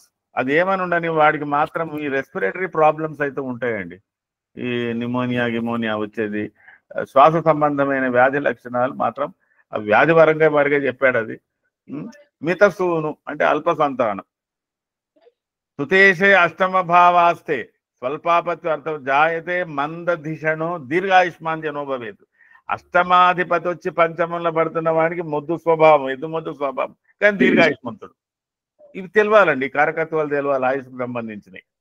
కాబట్టి కొన్ని విశేషాలు, ఇవి చిన్న బిట్సే కానీ అవి కొద్దిగా మనసులో ఉంటే వాటి గురించినటువంటి చెప్పడానికి వీలవుతుందేమో అని అనిపిస్తుంది నాకు తెలిసినంత వరకు. కాబట్టి అష్టమేషే సుతస్థేతు స్వల్పాపత్యో అర్థవాన్నర జాయితే మందదిషణ అంటే వాడి బుద్ధిబుద్ధులు కొద్దిగా మందగించుంటాయి. దీర్ఘాయుష్మాన్ జనో భవేత్. అట్లాగే అష్టమాధిపతి సప్తమ అయితే వీళ్ళు ఒకటి మనం గ్రహించవలసింది అండి, దాన్ని అంత తీవ్రంగా మనం వీళ్ళ క్యారెక్టర్స్ని ఇంపోజ్ చేయకూడదు. కానీ 6th 8th 12th ఏ భావం ఉంటుందో ఆ భావానికి సంబంధించింది కొద్దిగా స్ట్రెస్ అయితే పడుతుందండి. ఆ భావానికి సంబంధించింది కొద్దిగా బాగా డెవలప్ చేసుకోవాల్సిన అవసరం ఉంటుంది. అయితే దీంట్లో షష్ఠ అష్టమాధిపతులు లగ్నాధిపతితో కూడి ఏ భావంలో ఉన్నా కొద్దిగా విపరీతమైనటువంటి అంటే రికవర్ కానటువంటి వ్యాధి లక్షణాలు ఉంటాయి అని అనగానే మనం అది కనబడంగానే చెప్పకూడదు, ఆలోచించాలి. దానికి ఇంకేమైనా ఉందా అనేది కూడా ఆలోచించాలి. అయితే నాకు ఈ మధ్యన ఒక ఆలోచన వచ్చిందండి, మీరు అందరు కూడా ఆలోచన చేయండి. కేవలం ఈ దేశాధిపతులు దేశానాథులు ఈ గ్రహాలు గ్రహ భావాలకు అన్నట్టు కూడా సరే ట్రాన్సిట్ ప్లానెట్స్ కూడా మనం బాగానే ఆలోచించాలి. అయితే మనకు షడ్జన్మ నక్షత్రాలను ఉన్నాయి. ఈ షడ్జన్మ నక్షత్రాలలో ఒక జన్మ నక్షత్రానికి షడ్జన్మ నక్షత్రాలు ఏవేవి, జాతక చక్రంలో ఉన్న గ్రహాలు ఈ షడ్జన్మ నక్షత్రాలలో ఉన్నారా లేరా, అలాగే గోచారంలో పోతున్నటువంటి ఈ గ్రహాలు ఏవైతే ఉన్నాయో అవి ఏమైనా షడ్జన్మ నక్షత్రాల దగ్గర ఆవహించున్నాయా, దాన్ని బట్టి కూడా ఫలితాలు విశేషంగా ఉంటాయి. ఇప్పుడు ఈ షడ్జన్మ నక్షత్రాలలో దశానాథుడు ఏ నక్షత్రంలో ఉన్నాడు ఇంచుమించుగా, అలాగే అంతర్దశానాథుడు ఏ నక్షత్రంలో ఉన్నాడు. అయితే ఈ మధ్యలో ఒక కాలంలో వాడికి వృశ్చిక లగ్నం అండి, ధన పంచమాధిపతి గురువు చతుర్థంలో కేంద్రంలో ఉన్నాడు, గురుదేశం నడుస్తున్నది. ఎవడు చూసినా నీకేమైనా బ్రహ్మాండంగా ఉంటుంది అని మనం చెప్పగలుగుతాం. ఇక ఇంకొకటి ఏంటంటే వాడికి షష్టమాధిపతి అయిన లగ్నాధిపతి షష్టమాధిపతి అయిన కుజుడు దశమ స్థానంలో ఉన్నాడు, అది గంభీరంగానే ఉన్నది. ఇప్పుడు నడిచే దశ బాగానే ఉంది, ఆర్జన బాగానే ఉంది, కానీ వాడు రుణ బాధతోటి ఏగలేక వస్తున్నాడు. వాడికి ఎప్పుడు కూడా టుడే మరణించుడయా జీవించుడయా అన్నంత వ్యధతో పడుతున్నాడు. మరి షష్టమాధిపతి దశమస్థానం సింహంలో దశమస్థానంలోనే ఉన్నాడు కదా బ్రహ్మాండంగా. అయితే నాకు ఇవాళ ఎందుకో ఆలోచన చేస్తే అనిపించింది, ప్రస్తుతానికైతే వారి కొద్ది రోజులు నీకు ఇబ్బంది ఉంటుందేమో. ఎందుకంటే ఆ గురువు పూర్వాభాద్ర స్వనక్షత్రంలో ఉన్నాడు, కానీ ఇప్పుడు పూర్వాభాద్రలో శనిగాడు వచ్చి కూర్చున్నాడు. దానికి వీళ్ళిద్దరికి యుద్ధం అవుతున్నది అక్కడ ఆ భావంలో.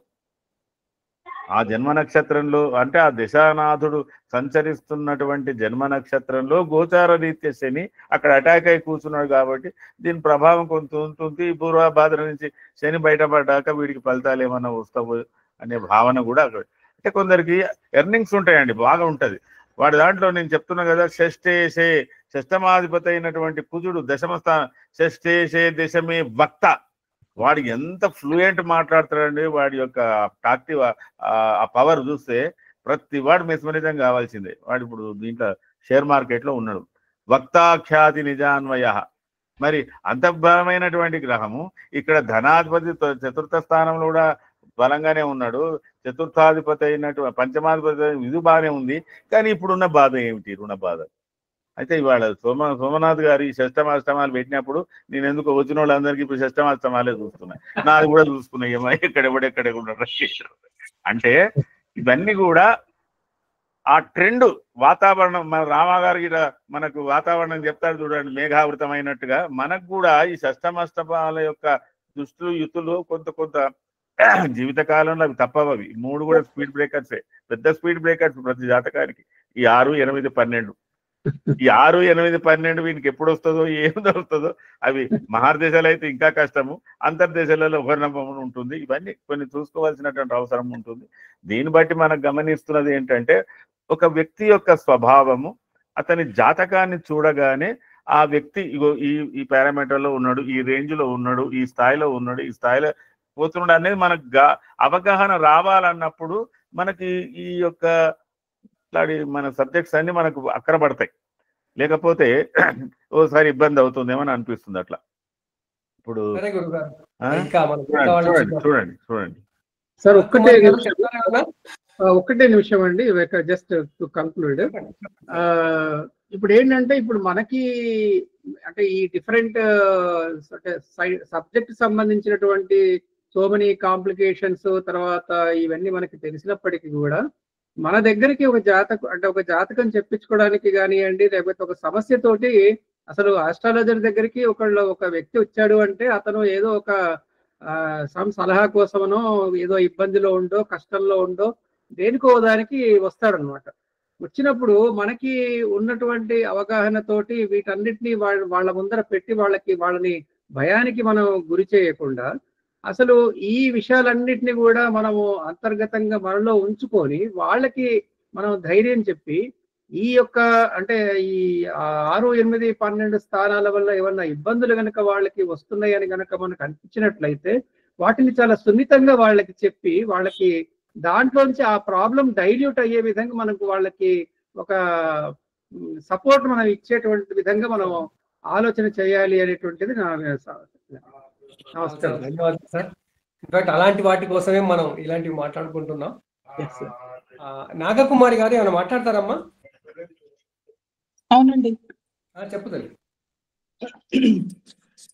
సరస్వతి స్వరూపమైన ఈ సభకి ముందుగా నా నమస్సుమాంజలి. ఈరోజు టాపిక్ ఇది ఎంత ట్రిక్కీ టాపిక్ అంటే నేను ఈ టాపిక్ చూసినప్పటి నుంచి ఆలోచిస్తున్నాను. ఎందుకు అనేది నెమ్మదిగా చెప్తాను. ఈరోజు అదృష్టవశాత్తు నాకు కొంచెం టైం దొరికింది అంటే ఇక్కడ మాట్లాడడానికి. 6, 8, 12 స్థానాలు. 6, 8, 12 స్థానాల్లో ఏ గ్రహాలు ఉన్నాయో చూస్తే జాతకం ఏంటి అనేది మనకు అర్థమైపోతుంది. ఈ జాతకుడికి ఎలాంటి ఫలితాలు ఉండబోతున్నాయి అనేది మనకు అర్థమైపోతుంది.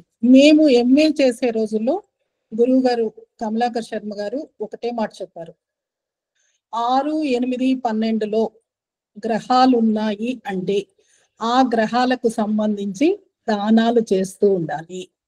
దానం చెయ్యండి అని చెప్తే 1 కిలో చేయమంటారా, 1 రోజు చేయమంటారా, 5 సార్లు చేయమంటారా అడుగుతారు. అంటే అది జస్ట్ ఆ పని పూర్తయిపోతుంది అంతే, ఆ పని చేసేయాలి అని. కానీ అసలు 6, 8, 12 స్థానాల్లో గ్రహాలు సంచరిస్తున్నప్పుడు ఈ జాతకుడు ఈ భూమి మీద ఎందుకు జన్మించాడు, అంటే ఆ భావాలకి సంబంధించి గత జన్మల్లో కొన్ని జన్మల్లో ఏదో వాళ్ళకి ఇబ్బందులు కలిగించారు. ఆ గ్రహ కారకత్వాలు ఎవరినైతే సూచిస్తున్నారో ఆ గ్రహాలు సూచించే బంధువులకు కానీ ఆ భావాలకు కానీ ఈ జాతకులు ఇబ్బందులు కలిగించి ఉంటారు. సో ఆ ఇబ్బందులు ఇప్పుడు అవి ఆ దాన రూపంలో ఇచ్చేసి ఆ పాపాన్ని తగ్గించుకోవాలి. ఏదైతే మనం తెచ్చుకున్నామో, ఏ ప్రారబ్ధ కర్మనైతే మనం తెచ్చుకున్నామో దాన్ని తగ్గించుకోవాలి. అంటే ఆయా రాశుల్లో ఉండే గ్రహాలకి దాన ధర్మాలు చేస్తూనే ఉండాలి. ఎంతకాలం చేయాలి? ఇప్పుడు షుగర్ వ్యాధి వచ్చింది ఒక జాతకుడికి, డాక్టర్ దగ్గరికి వెళ్ళాడు. అమ్మ మీరు స్వీట్స్ తినకూడదు, మీ లైఫ్ స్టైల్ బాగుండాలి, యాక్టివ్గా ఉండాలి, మీరు రాత్రిపూట అన్నం మానేయండి, ఇదిగోండి ఈ పలానా టాబ్లెట్ వేసుకోండి, వాకింగ్ చేయండి అని చెప్తారు. ఎన్ని రోజులు చేయాలి అని అడుగుతారా? అడగరు. మీరు ఉన్నంత కాలం చేయండి, ఉండాలనుకుంటే చేయండి అని చెప్తారు డాక్టర్ ఒకవేళ వీళ్ళు అడిగితే. సో అదే విధంగా ఈ దాన ధర్మాల విషయంలో కూడా 6, 8, 12లో ఉండే గ్రహాలకు సంబంధించిన దాన ధర్మాలు అదే విధంగా చేయాలి. సో ఈ షష్ఠభావం విషయానికి వస్తే ఇది రోగభావం. అంటే ఓకే, మందులు వేసుకుంటే తగ్గిపోతుంది. కానీ అష్టమ భావ విషయానికి వస్తే అది మందులు వేసుకున్నా తగ్గదు, దీర్ఘకాలిక రోగాలు. ఇక 12వ భావ విషయం, వీటికి సంబంధం చూడండి. 12వ భావ విషయానికి వస్తే హాస్పిటలైజేషన్. వీటి రోగాల వల్ల ఈ జాతకులు హాస్పిటల్లో చేరి ట్రీట్మెంట్ తీసుకోవాల్సి వస్తుంది. సో ఇది రోగాలకు సంబంధించి.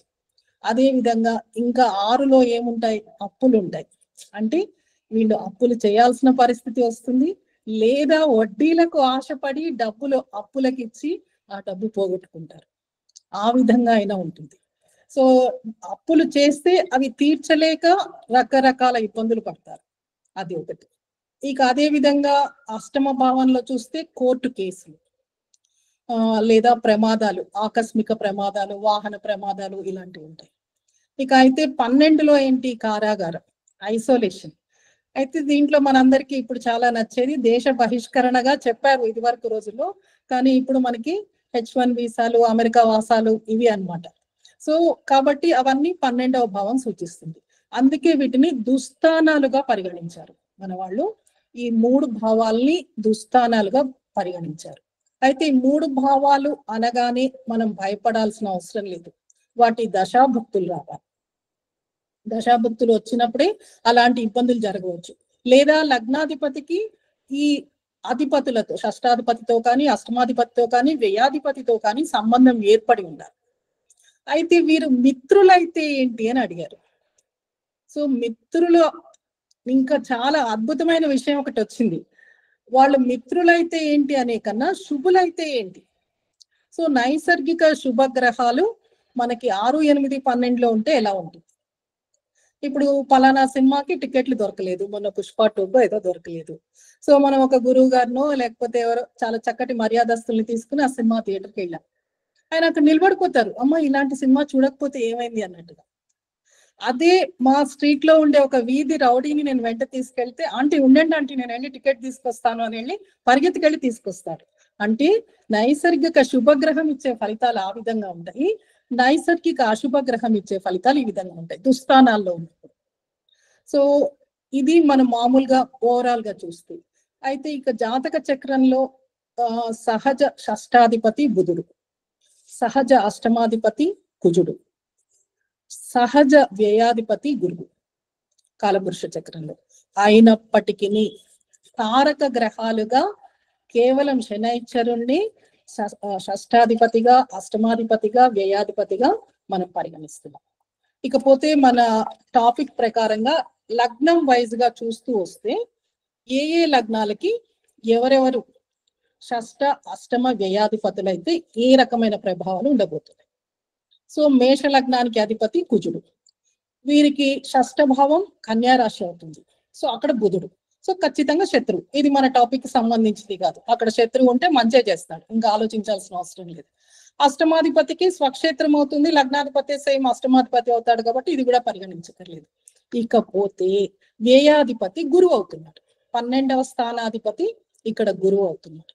ఇక్కడ నేను గమనించిన విషయం ఏంటి అంటే ఈయనకి నవమాధిపత్యం వచ్చింది, భాగ్యాధిపత్యం కూడా వచ్చింది. ఈ గ్రహాలన్నింటికి చాలా గ్రహాలకి, ఒక రవిచంద్రులకు తప్ప 2 రాశులకు ఆధిపత్యం ఉంటుంది కాబట్టి వీటికి నవమాధిపత్యం వచ్చింది.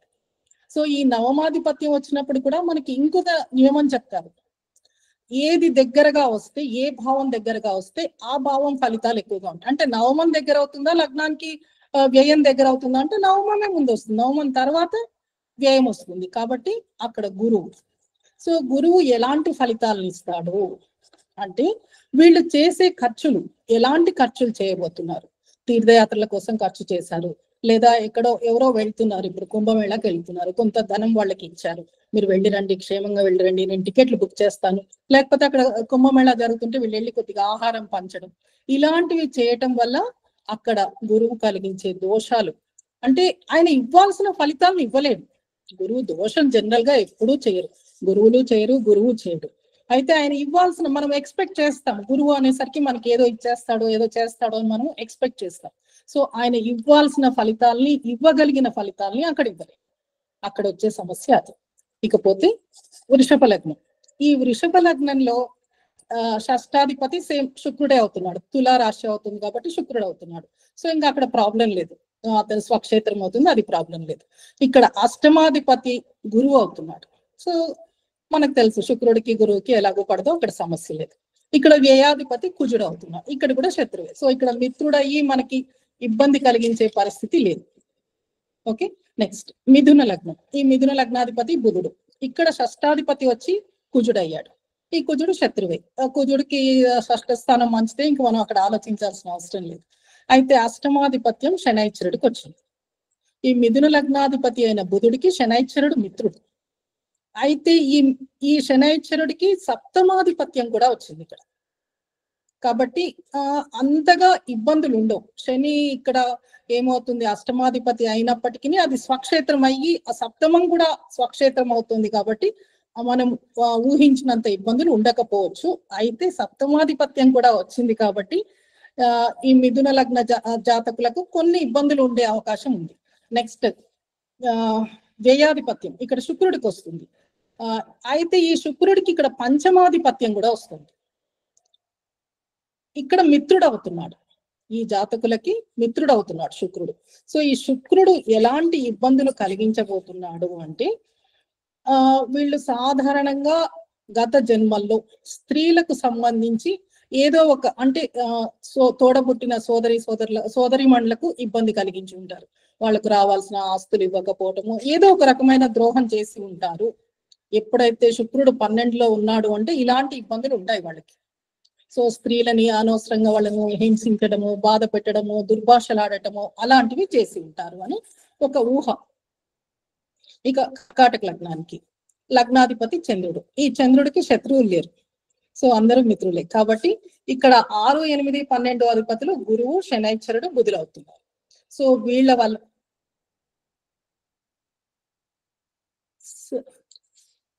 ఏదైనా చెప్పబోతున్నారా సార్? సో వీళ్ళు ముగ్గురు వల్ల కూడా, అంటే వీళ్ళు ఈ రకంగా వీళ్ళ దశ అంతర్దశలు వచ్చినప్పుడు ఏదో ఒక రకమైన ఇబ్బందులు ఈ జాతకులకు వచ్చే అవకాశం ఉంది. ఇకపోతే సింహలగ్నం. ఈ లగ్నాధిపతి రవి. సో ఈ రవికి ఇక్కడ షష్టాధిపతి ఎవరవుతున్నారు, శనైశ్వరుడు, శత్రువే. అష్టమాధిపతి గురువు అవుతున్నాడు, కానీ ఈ అష్టమాధిపతి పంచమాధిపతి కూడా అవుతున్నాడు. ఇందాక మనం చెప్పుకున్నట్టుగా ఎక్కడెక్కడైతే వచ్చాయో అక్కడంతా పంచమాధిపత్యం గాని నవమాధిపత్యం గాని వచ్చాయి. నాకు అదే అనిపిస్తుంది, ఋషులు ఎంత జాగ్రత్తగా వర్గీకరించారు. వీళ్ళు మనకి దుస్థానాధిపతులు, మిత్రులు, దుస్థానాధిపతులు అయినప్పటికీ ఒక పంచమాధిపత్యం కానీ లేదా ఒక భాగ్యాధిపత్యం కానీ వచ్చింది. సో ఈ రకంగా వీళ్ళకి రావటం వల్ల పెద్దగా దుష్ఫలితాలు ఉండకపోవచ్చు అనేది ఒక భావన. అయితే నెక్స్ట్ కన్యా లగ్నం. ఈ కన్యా లగ్నాధిపతి బుధుడు. ఇక్కడ కూడా ఏమవుతుంది, షష్టాధిపతి శనైశ్వరుడు అవుతున్నాడు, కానీ ఈ షష్టాధిపతికి పంచమాధిపత్యం కూడా వచ్చింది. సో అట్లా మిత్రుడయ్యాడు. ఇక కుజుడు ఎట్లాగో శత్రువే, అష్టమాధిపతి, అక్కడ సరిపోయింది. నెక్స్ట్ వ్యయాధిపతి రవి అవుతాడు. అయితే రవికి ఒకే ఒక్క ఆధిపత్యం ఉంది, ఏకాధిపత్యం ఉంది. కాబట్టి ఇక్కడ మనం కొద్దిగా ఆలోచించుకోవాలి. రవి మిత్రుడు అవుతాడు కాబట్టి ఇక్కడ మనం కొద్దిగా ఆలోచించుకోవాలి, కొంచెం ఇబ్బందులు వచ్చే అవకాశం ఉంది. ఇకపోతే తులా లగ్నం. ఈ లగ్నానికి అధిపతి శుక్రుడు. సో షష్ఠ స్థానం వచ్చి ఇక్కడ గురువు అవుతున్నాడు, శత్రువే. సో అష్టమాధిపతి మళ్ళీ శుక్రుడే అవుతున్నాడు, స్వక్షేత్రము లగ్నాధిపతి సేమ్ అవుతున్నారు కాబట్టి అక్కడ లేదు. ఇక్కడ వ్యయస్థానాధిపతి బుధుడు అవుతున్నాడు. ఈ బుధుడు మిత్రుడే, అయితే ఈ బుధుడికి భాగ్యాధిపత్యం కూడా వచ్చింది కాబట్టి మనకి అంతగా ఇబ్బంది పడాల్సినంత కష్ట నష్టాలు ఏమి ఉండకపోవచ్చు. నెక్స్ట్ వృశ్చిక లగ్నం, ఈ లగ్నాధిపతి కుజుడు. కుజుడికి ఇక్కడ షష్టాధిపత్యం ఎక్కడొస్తుంది, సేమ్ మళ్ళీ కుజుడే అవుతున్నాడు, మేష రాశి వస్తుంది కాబట్టి అక్కడ కుజుడే అవుతున్నాడు, అక్కడ ఆలోచించాల్సిన అవసరం లేదు. అష్టమాధిపత్యం బుధుడికి వస్తుంది, మిథున రాశి, బుధుడు ఎట్లాగో శత్రువే. సేమ్ వ్యయాధిపత్యం శుక్రుడికి వస్తుంది, అక్కడ కూడా అతను అక్కడ శత్రువే అవుతున్నాడు. నెక్స్ట్ ధనుర్లగ్నం, ఈ ధనుర్లగ్నాధిపతి గురువు, షష్ఠ స్థానము మనకి ఇక్కడ శుక్రుడు అవుతున్నాడు, వృషభ రాశి అవుతుంది కాబట్టి శత్రువు, ఇంకా ఆలోచించాల్సిన అవసరం లేదు. అష్టమాధిపత్యం చంద్రుడికి వచ్చింది. సో ఇక్కడ మనం కొద్దిగా ఆలోచించాలి. లగ్నాధిపతి ఈ అష్టమ స్థానంలో ఉచ్చ స్థితిని పొందుతాడు. సో అది చంద్రుడికి రావటం, ఆ చంద్రుడు మిత్రుడు అవుతున్నాడు. సో అక్కడ కొంచెం ఇబ్బందులు ఉన్నాయి. ఏ ధనుర్లగ్న జాతకులకి లగ్నాధిపతి ఉచ్చ స్థితిలో ఉన్నప్పుడు, అంటే అష్టమ స్థానంలో ఉన్నప్పుడు సాధారణంగా వాళ్ళకి కొన్ని రకాలైన ఇబ్బందులు గురువుకి సంబంధించి ముఖ్యంగా వస్తున్నాయి, గురువు కారకత్వాలకు సంబంధించి. అది మనం అనుభవంలో మనకి అర్థమవుతుంది. నెక్స్ట్ వ్యయాధిపత్యం వచ్చి కుజుడికి వస్తుంది. సో ఈ వ్యయాధిపత్యం కుజుడికి వచ్చింది కదా అని ఇక్కడ భయపడాల్సిన అవసరం కూడా లేదు. పంచమాధిపత్యం కూడా వచ్చింది. నేను అందుకే ఈరోజు టాపిక్ ని మళ్ళీ చూశాను. అటు పంచమాధిపత్యం గానీ ఇటు భాగ్యాధిపత్యం గానీ వస్తుంది. అంటే మనం అంత భయపడి బెంబేలెత్తిపోవాల్సిన అవసరం లేదు. నెక్స్ట్ మకర లగ్నం, ఈ లగ్నానికి అధిపతి శనైశ్వరుడు. ఇక్కడ షష్టాధిపత్యం బుధుడికి వచ్చింది, మిత్రుడే. కానీ ఆ బుధుడికి నవమాధిపత్యం లేదా భాగ్యాధిపత్యం కూడా వచ్చింది. ఓకే, నెక్స్ట్ అష్టమాధిపత్యం మాత్రం రవికి వచ్చింది. ఇక్కడ శత్రువు, వీళ్ళిద్దరు శత్రువులే. అష్టమాధిపత్యం వ్యయాధిపత్యం శత్రువులకే వచ్చింది కాబట్టి ఇంకా అక్కడ మనకు టాపిక్ లో ఆలోచించాల్సిన అవసరం లేదు. నెక్స్ట్ కుంభలగ్నం, ఇక్కడ శనైశ్వరుడు. షష్టాధిపత్యం చంద్రుడికి వచ్చింది. సో నెక్స్ట్ ఇక్కడ అష్టమాధిపత్యం బుధుడికి వచ్చింది, మిత్రుడైన బుధుడికి వచ్చింది. కానీ అదే బుధుడు పంచమాధిపతి కూడా అవుతున్నాడు కుంభలగ్న జాతకులకు. ఇకపోతే వ్యయాధిపత్యం సేమ్ శనైశ్వరుడికి వచ్చింది, అతను లగ్నాధిపతి కూడా అవుతాడు. ఇకపోతే మీనలగ్నం, మీనలగ్నానికి షష్టాధిపతి రవి అవుతున్నాడు, అంటే మిత్రుడు. అష్టమాధిపతి శుక్రుడు అవుతున్నాడు, శత్రువు. వ్యయాధిపతి శని, ఇక్కడ శత్రువు. ఒక్క మిత్రుడు రవి మాత్రమే ఆలోచించాలి. సో చాలా వరకు నేను ఇన్ని సంవత్సరాల్లో అబ్జర్వ్ చేసిన జాతకాల్లో మీనలగ్న జాతకులకు తండ్రి గారితో అభిప్రాయ భేదాలు లేదా వైరము లేదా మాట పట్టింపులు ఉంటాయి. మీరు కూడా అబ్జర్వ్ చేయండి. సో ముఖ్యంగా ఆయా గ్రహాలు సూచించే బంధువులతోటి విభేదాలు వచ్చే అవకాశాలు అయితే కనబడుతున్నాయి. ఫలితాలు మనకు దశ అంతర్దశల్లో రావచ్చు కాబట్టి ముందుగా వాళ్ళతో చక్కటి అనుబంధం పెంపొందించుకోమని జాతకులకి సలహా ఇవ్వాలి. అంటే దానం అంటే ఏదో ఇప్పుడు డబ్బుకి పెద్ద ఇదిగా లేకుండా పోయింది. రాసేయమంటారా మేడం, ఒక 1000 రూపాయల చెక్ అంటారు. అలా కాకుండా వాళ్ళు పరివర్తన చెందాలి. మనసులో మానసికంగా ఆ భావన కలగాలి. వాళ్ళు బాగుండాలి, నాన్నగారు బాగుండాలి, మాకు మంచి చేస్తారు కదా, నాన్నగారు లేకుండా నేను లేను కదా అని తండ్రి ఫోటోని రోజు పర్సులో పెట్టుకోమని చెప్పండి, రోజు చూడమని చెప్పండి. వీలైతే మన సంస్కృతిలో చాలా తక్కువ పాద నమస్కారాలు చేయడం అనేది. మామూలుగా మనకి ఉత్తర భారతదేశంలో అయితే వాళ్ళు ఆల్మోస్ట్ కనిపించినప్పుడల్లా ఇలా కాళ్ళకి దండం బట్టి బయటకు వెళ్తారు. వెళ్ళేప్పుడు వచ్చేప్పుడు అట్లా కాళ్ళకి దండాలు పెడుతూ, అంటే మనం మన ఈగో, మన అహంకారాన్ని సరెండర్ చేయడం కాదు. మీరే గొప్పవాళ్ళు, గురువులకైనా ఎవరికైనా పాదాభివందనం చేసేప్పుడు ఆ భావనతో చేయాలి. నా అహంకారాన్ని నేను తగ్గించుకుంటున్నాను, మీ ఉన్నత స్థితిని, మీ గొప్పతనాన్ని నేను ఒప్పుకుంటున్నాను అనే భావనతో చేయాలి. మామూలుగా సిస్టర్స్ కి సోదరి మండలకు చేసేప్పుడు కూడా అదే విధంగా ప్రేమతో చేయాలి, ఆప్యాయతతో చేయాలి. మీరు స్త్రీ స్వరూపం అంటే శక్తి స్వరూపం అంటే అమ్మవారి స్వరూపం అనే ఒక భావనతో చేయాలి. అదే విధంగా కుజుడు బాగుండకపోతే కూడా సోదరులతో రామలక్ష్మణుల్ని గుర్తు చేసుకోవటం, పంచపాండవుల్ని గుర్తు చేసుకోవటం, వాళ్ళు ఎంత అన్యోన్యంగా ఉన్నారు, మనం కూడా అలా ఉండాలి. అలా ఉంటే అప్పుడే కదా బాగుంటాం. ఐక్యత ఉంటేనే కదా బాగుంటాం. ఒక్క తల్లి బిడ్డలం కదా, ఒక్క రక్తం పంచుకుని పుట్టాం కదా అని ఎప్పుడైతే మనం ఆలోచిస్తామో అప్పుడు వాళ్ళకి సరి అయిన పరివర్తన అనేది వస్తుంది. సో ఇలా ఎవరికి వాళ్ళు ట్రాన్స్ఫార్మ్ అవ్వడానికి, మార్పు చెందటానికి ప్రయత్నం చేయాలి. మనం చేసేందుకు మనం సహకరించాలి. ఏదో ప్రిడిక్షన్ అంటే జాతక ఫలితాలు మాత్రమే కాకుండా కౌన్సిలింగ్ కూడా వాళ్ళకి చేయగలగాలి. అప్పుడే మన పూర్తి బాధ్యత ఒక జ్యోతిష్కుడిగా నెరవేరుతుంది. ఇంత చక్కటి అవకాశాన్ని ఇచ్చినందుకు నా మనస్ఫూర్తిగా కృతజ్ఞతలు. చక్కగా చెప్పారు, చాలా చాలా ధన్యవాదాలు. మంచి కవరేజ్ చేశారు అన్ని, అందరికీ కావాల్సిన తీరుగా. చాలా ధన్యవాదాలమ్మా. దశరథ్ గారు ఏమైనా చెప్తారా? చేయెత్తారు. ఇప్పుడు నాగకుమారి గారు చెప్పిన దాన్ని నేను చెప్తున్నానండి. ఇప్పుడు మనకి శుభాలు అని గమనించినప్పుడు మెయిన్గా కేంద్రాధిపత్యం వచ్చిన శుభులు వాళ్ళు పాపులు అవుతారు, మామూలు పాపాధిపత్యం ఇస్తారు. అలాగే కోణాధిపత్యం పాపులకు వస్తే వాళ్ళు మనకి మంచి చేయరండి, చెడ్డ చేస్తారు. అది ఒకటి మేడం గారు చెప్పిన దాంట్లో ఓ పాయింట్ మైనస్ పాయింట్ లాగా ఉంది. కోణాధిపత్యం వచ్చిన వాళ్ళు పాపులైతే పాపాధిపత్యం ఉన్న వాళ్ళకి, పాపులకి, సహజ పాపులకి, అలాగే వీళ్ళు సహజంగా ఈ లగ్నానికి పాపులా శుభులా అని మనం లెక్కేసుకున్నప్పుడు మనం దాన్ని ఎలా లెక్కేసుకోవాలి? మొదటి దీన్ని మాత్రమే కేంద్రాధిపత్యం వచ్చిందా, కోణాధిపత్యం వచ్చిందా, షష్టాధిపత్యం వచ్చిందా అని చూసినప్పుడు ఈ కోణాధిపత్యం వచ్చిన పాపులు అయితే మాత్రం వాళ్ళకి ఇప్పుడు మేడం గారు చెప్పినట్టు శుభం జరగదు, పాపం కీడే కొద్దిగా ఎక్కువ జరుగుతుంది. ఇది గమనించవలసింది.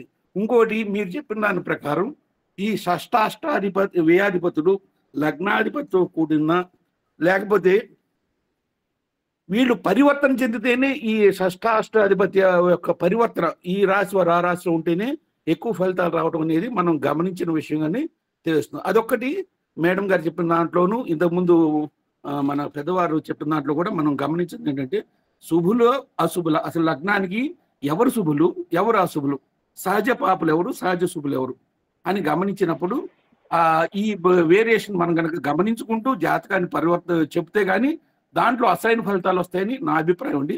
ఇంకా అది చెప్తాం. బాగుంది, కానీ మీరు కొన్ని మళ్ళీ నేర్చుకోవాలి, బేసిక్స్ నేర్చుకోండి. కోణాధిపతి అంటే ధర్మ కోణాధిపతులు, వాళ్ళు ఎప్పుడు శుభులే, వాళ్ళు ఎప్పుడు మిత్రులే.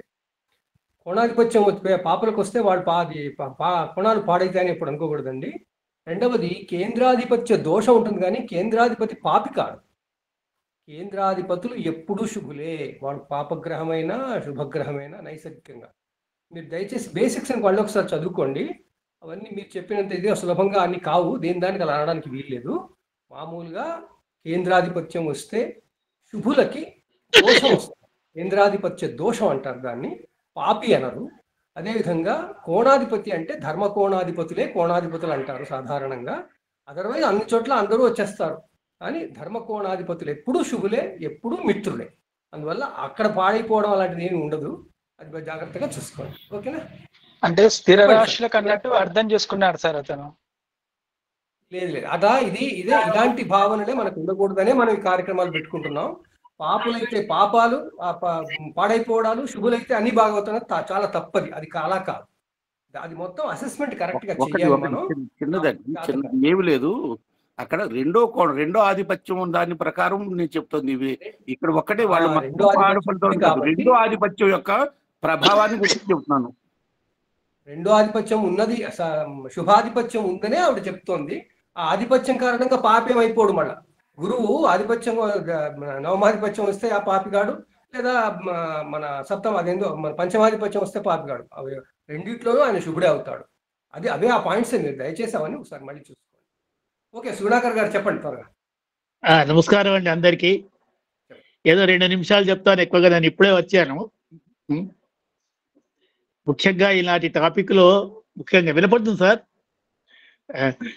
ఈనాటి టాపిక్ లో లగ్నాధిపతి వారి యొక్క శత్రువులు కానీ మిత్రులు కానీ ఏ విధంగా మనం పరిగణించాలన్నది టాపిక్. లగ్నం అన్నది ముఖ్యంగా మనం మెయిన్ జాతక చక్రంలో లగ్నం అన్నది చాలా గొప్పది. లగ్నం అన్నది ఏదైనా మనం అక్కడి నుంచే ప్రారంభిస్తాం, అక్కడి నుంచే తీస్తాం. ముందు లగ్నాధిపతి తన స్వక్షేత్రంలో ఉన్నాడా, మిత్ర క్షేత్రంలో ఉన్నాడా, శత్రు క్షేత్రంలో ఉన్నాడా అన్నది ముందు గమనించాడు. గమనించిన తర్వాత అతనికి ఏదైనా పరివర్తనం చెందిందా, ఏదైనా లేక ఇంకా ఏమైనా నవవంశంలో అతనికి వర్గోత్వం పట్టిందా, ఈ విధంగా మనం గమనించిన తర్వాత అతని యొక్క శుభాశుభాలు తర్వాత మనం తెలుపడం అన్నది రెండవ ప్రక్రియ. ఇక మనకు మిగతా కేంద్ర స్థానాల్లో ఉంటే మీరు అన్నట్టు వాళ్ళు ఎప్పుడు శుభులే అవుతారు. వారి కేంద్ర స్థానానికి లగ్నానికి ఎప్పుడైనా మిత్రులే అవుతుంటుంటారు. వారి కేంద్ర స్థానంలో ఉండి ఉంటే జాతకంలో లగ్నాధిపతి కేంద్ర స్థానంలో ఉంటే పెద్దగా మనం అతనికి అశుభాలంటూ జరగడం చాలా తక్కువ. ఆ విధంగా మనం దాన్ని పరిగణనకి తీసుకొని నెక్స్ట్ లగ్నంలో అతనితో పాటు ఇంకెవరైనా శత్రువులు ఉన్నారా, అతను ఒకడే ఉన్నాడా, సింగిల్ గా ఉన్నాడా, ఈ విధంగా గమనించుకుంటూ పోయి మనం ఫలితాలను చెప్పుకుంటూ పోతే ఎక్కువ బాగుంటుందని నా అభిప్రాయం. ధన్యవాదాలు సార్. నేను ఇప్పుడే వచ్చాను, అందు గురించి లేట్ అయింది. Okay sir. సిఎస్ రావు గారు, మీ జ్యోతిర్వాణి విని చాలా కాలం అయింది సార్. ఏం లేదు, అంత పెద్దగా చాలా బాగా చెప్తున్నారు, అందరూ బాగా చెప్పారు. ఇప్పుడు కేంద్ర కోణాలు, పాపులు, శుభులు మామూలు మాట్లాడుకునే మాటలే ఇవన్నీ. ప్రతి గ్రహానికి రవిచంద్రుడు తప్పిస్తే ప్రతి గ్రహానికి 2 భావాలు ఉంటాయి. ఆ 2 భావాల్లో ఏ రిజల్ట్ ఎప్పుడు ఇస్తాడు, ఎప్పుడు ముందు ఇస్తాడో పెద్ద టాపిక్, అది ముందు చదువుకోవాలి. ఇప్పుడు ఇక్కడ పాఠం చెప్పే సమయం కాదు, అందుకు నేను చెప్పట్లేదు. ఏమిటి అది కాక ప్రతి గ్రహానికి 2 భావాలు ఉంటాయి. ఈ 2 భావాల్లో ఏ భావం ముందు ఇస్తాడు, ఏ భావం తర్వాత ఇస్తాడు, ఏది ఎక్కువ ఇస్తాడు, తక్కువ ఇస్తాడు, ఇవే వాటికి చాలా తేడాలు ఉన్నాయి, అభిప్రాయాలు తేడాలు ఉన్నాయి, పెద్దవాళ్ళ తేడాలు ఉన్నాయి, పాత శాస్త్రాలే ఉన్నాయి. అవి తెలుసుకోవాలి ఒకటి. రెండోది 6, 8, 12 అనగానే ఏ భావం దుష్టభావం కాదు. నిజంగా 12 చెడు ఉంది, మంచి ఉంది. ప్రతి రాశికి, ప్రతి గ్రహానికి, ప్రతి భావానికి దుష్ట ఫలితాలు ఉన్నాయి, సుఖ ఫలితాలు ఉన్నాయి. కానీ 6, 8, 12 మామూలుగా మనం జ్వరం వస్తే తట్టుకోలేం కనుక అది బ్రాండ్ చేసేసాం. అట్లా అప్పుల వాడు వస్తే తట్టుకోలేం. ఇప్పుడు అప్పుల వాడు వస్తున్నారు, మీకు లోన్ శాంక్షన్ అయిందని నాకు మెసేజ్లు వస్తున్నాయి. ఇప్పుడు అప్పులు ఇస్తున్నారు వాళ్ళే, మనం అడగకుండానే. ఇప్పుడు అప్పులు కావాలన్నా 6వ స్థానం బాగుండాలి. ఇవాళ వరల్డ్ మారిపోయింది అన్నమాట. అట్లా ఈ 6, 8, 12లో నా పాయింట్ ఏంటంటే positives of 6th, 8th and 12th houses ఉన్నాయి. ప్రతి హౌస్ కి పాజిటివ్ రిజల్ట్స్ ఉంటాయి. 6లో పాజిటివ్స్ ఏంటి, 8లో పాజిటివ్స్ ఏంటి, 12లో పాజిటివ్స్ ఏంటి ఆలోచించుకోండి. లేకపోతే ఈ మారక శాస్త్రి గారు, గురువు గారు చెప్పినట్టే మారక శాస్త్రి గారి లాగా బ్రాండ్ పడిపోతుంది. వాడికి కొంతమంది మన జ్యోతిష్యులో శని ప్రభావం ఎక్కువ ఉన్న జ్యోతిష్యులకి వెంటనే దుష్ఫలితాలు తడతాయి. అవి బాగా చెప్తారు, వాళ్ళు ఎక్స్పర్ట్స్ అయిపోతారు అందులో. వాళ్ళ మీద శని ప్రభావం ఎక్కువ ఉంటుంది అనమాట. బహుశా ఆ రోజునో ఎట్లాగో ఆ సంవత్సరం ఏదో ఆయనకు ఉంది, ఆ పేరు వచ్చేసింది, ఆయనకి బిరుదాంకితుడు అయ్యాడు, ఆ బిరుదు వచ్చేసింది ఆయనకి. అది లేని వాడికి కొంతమంది ఆ ప్రభావాలు ఉంటాయి అన్నమాట. అందుకనే ఈ 6, 8, 12లో పాజిటివ్స్ అంటే పాజిటివ్స్ ఆఫ్ 8th హౌస్ అని మన సోమనా శాస్త్రి గారి బాగానే తెలుస్తుంది. నేను చాలాసార్లు పెడుతూ ఉంటా, ఆర్టికల్ అన్నింటిలో పెడుతుంటా. కానీ అవన్నీ ఇంగ్లీష్ ఆర్టికల్స్ కనుక మరుగున పడిపోతాయి, నాకు తెలుసు ఆ సంగతి. కానీ పాజిటివ్స్ ఆఫ్ 8th హౌస్ అంటే మీకు ముఖేష్ అంబానీ ఉన్నాడు, వాడి జాతకం తీసుకోండి. అంటే వారసత్వం వస్తుంది అక్కడ. 8th హౌస్ లో వారసత్వం ఉన్నది, అన్ని చెడు కాదు అక్కడ. వారసత్వం 8th హౌస్ లోనే ఉంది. పాజిటివ్స్ అన్ని 8th హౌస్ లో బోల్డ్ ఉన్నాయన్నమాట. ఇక దానికంటే ముందు ఏంటంటే ప్రతి జ్యోతిష్యుడు ఆలోచించుకోండి, తను వెనక్కి వెళ్ళి ఎప్పుడు జ్యోతిషంలోకి మీరు వచ్చారో ఆ టాపిక్ లోకి, ఆనాడు ఆ నెల, ఆ సంవత్సరం మీ 8th హౌస్ యాక్టివేట్ అయ్యింది. మన 8th హౌస్ యాక్టివేట్ అయినాడు మనం ఆస్ట్రాలజీ సబ్జెక్ట్ మొదలెట్టాం. మీరు వెరిఫై చేసుకోండి ఎక్కడన్నా. నేను ఇది చాలా మంది ఛాలెంజ్ చేశాను, అది కరెక్ట్. అది అవుతుంది. 8th హౌస్ అయితేనే సబ్జెక్ట్ వస్తుంది. జ్యోతిష్యుడికి 8th హౌస్ బాగుంటేనే వాడు జ్యోతిష్యంలో రాణిస్తాడు. ఆ 8th హౌస్ యాక్టివేట్ అయినాడే వాడు జ్యోతిష్యంలోకి దిగాడు వాడు. అది లేకపోతే వాడు ఉండడు ఆ రంగంలో. రెండో పాయింట్, ముఖేష్ అంబానీ కేసులో వస్తున్నా. ముఖేష్ అంబానీకి 8th హౌస్ చూస్తే మీకు తెలుస్తుంది వారసత్వం ఎట్లా వచ్చిందో. అదే వాడి బ్రదర్ది చూడండి, అనిల్ అంబానీ ఎవడో ఉన్నాడు, వాడి పేరు. మరి ఆస్తి ధనం సమంగా పంచుకున్నారు కదా అన్నతమ్ములు. వాడు పెంచుకున్నాడు, వీడు తగ్గించుకున్నాడు. ఎందుకని? మరి వీడిది చూడండి 8th హౌస్, మీకు తేడా తెలుస్తుంది. ఇదే ఎగ్జాంపుల్ నేను రాశాను ఆర్టికల్లో. 8th house positives of 8th house లో ఆర్టికల్లో రాశా. అట్లాగే 8th హౌస్ లో అమితాబ్ బచ్చన్ తీసుకోండి. Amitabh Bachchan today survive because of the 8th house. ఆయన ప్రాస్పర్ అయింది 8th హౌస్ వల్లే ప్రాస్పర్ అయ్యాడు. లైఫ్ సర్వైవ్ అయితే రాదు. ఎప్పుడో కూలీ సినిమాలో యాక్సిడెంట్ లో పోవాల్సిన వాడు he was declared as dead, but later has revived life అన్నమాట. ఆ 8th house బలం అనేది అట్లా వస్తాయి. అందుకని తర్వాత ఇంకో పాయింట్ ఏంటంటే 6/8 లగ్నాత్తు అనుకుని మనం బ్రాండ్ చేసేసుకుంటున్నాం. జాతకం పట్టగానే లగ్నాత్తు 6/8 అని అంటున్నాం. మీరు ఉద్యోగం గురించి చూస్తున్నారు, 6వ హౌస్ ఉద్యోగానికి కూడా అదే ఇది కాదు, శత్రుస్థానం కాదు. శత్రుస్థానం అంటే వాళ్ళ ఉద్యోగం ఇంటరాక్షన్ ఉండాలి, హౌస్ ఆఫ్ ఇంటరాక్షన్ ఇవాళ అది. ఆ హౌస్ ఆఫ్ ఇంటరాక్షన్ పబ్లిక్ తో ఇంటరాక్ట్ అయితేనే మనం ఉద్యోగంలో నిలుస్తాం, వ్యాపారంలో నిలుస్తాం.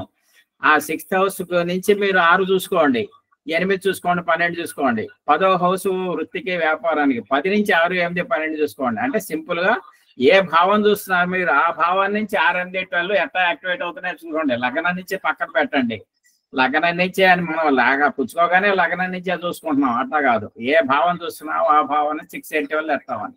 ఒక దశాభుక్తుడు ఎలా చేస్తున్నాడు, ఏం చేస్తాడు అంటే దశానాథుడు ఎక్కడున్నాడు, అక్కడి నుంచి 6, 8, 12 ఎవరున్నారు దాన్ని బట్టి వాడు ఆ దశానాథుడు పనిచేస్తాడు. వాడి ఒరిజినల్ గా కేంద్రత్వం, పాపత్వం, సుగుడ, పాపుడ అవన్నీ వేరే సంగతులు, అవన్నీ ఎలిమెంటరీ లెసన్స్ అనమాట. బిగినింగ్ లో మనకి మామూలుగా చిన్నప్పుడు ఒక క్యాండిడేట్ 10 ఏళ్ళపు క్యాండిడేట్ వస్తే, జాతకుడు వస్తే ఏం చేస్తాం, 20 ఏళ్ళ వాడు వస్తే ఏం చేస్తాం, 40, 30 ఏళ్ళ వాడు వస్తే ఏం చేస్తాం, మంచి లైఫ్ లో ఉన్నవాడు వాడు 30, 40 years లో లైఫ్ కాంపిటీషన్, సంఘంలో మంచి కాంపిటీషన్ లో బతకవలసిన వాడు ఎలా వస్తాం, ఆ బతుకు రిటైర్ అయ్యేవాడు టైంలో ఏంటి వస్తాం. ఇప్పుడు లేకపోతే నా వాడాడు వస్తే ఉపన్యాసం తప్ప ఎందుకు పనికిరాను నేను, కాసేపు కాలక్షేపం అది కూడా తప్పించుకుంటాను అవసరం ఓపిక లేకపోతే ఒక రోజు. అట్లా ఇవి ఈ రకాలుగా 6/8 ఏ భావం నుంచి చూస్తున్నారో ఆ భావం నుంచి చూడండి. ఇన్ని రకాలుగా మీరు చూడాలి కనుక లగ్నానికి 6/8 ఉంటుంది.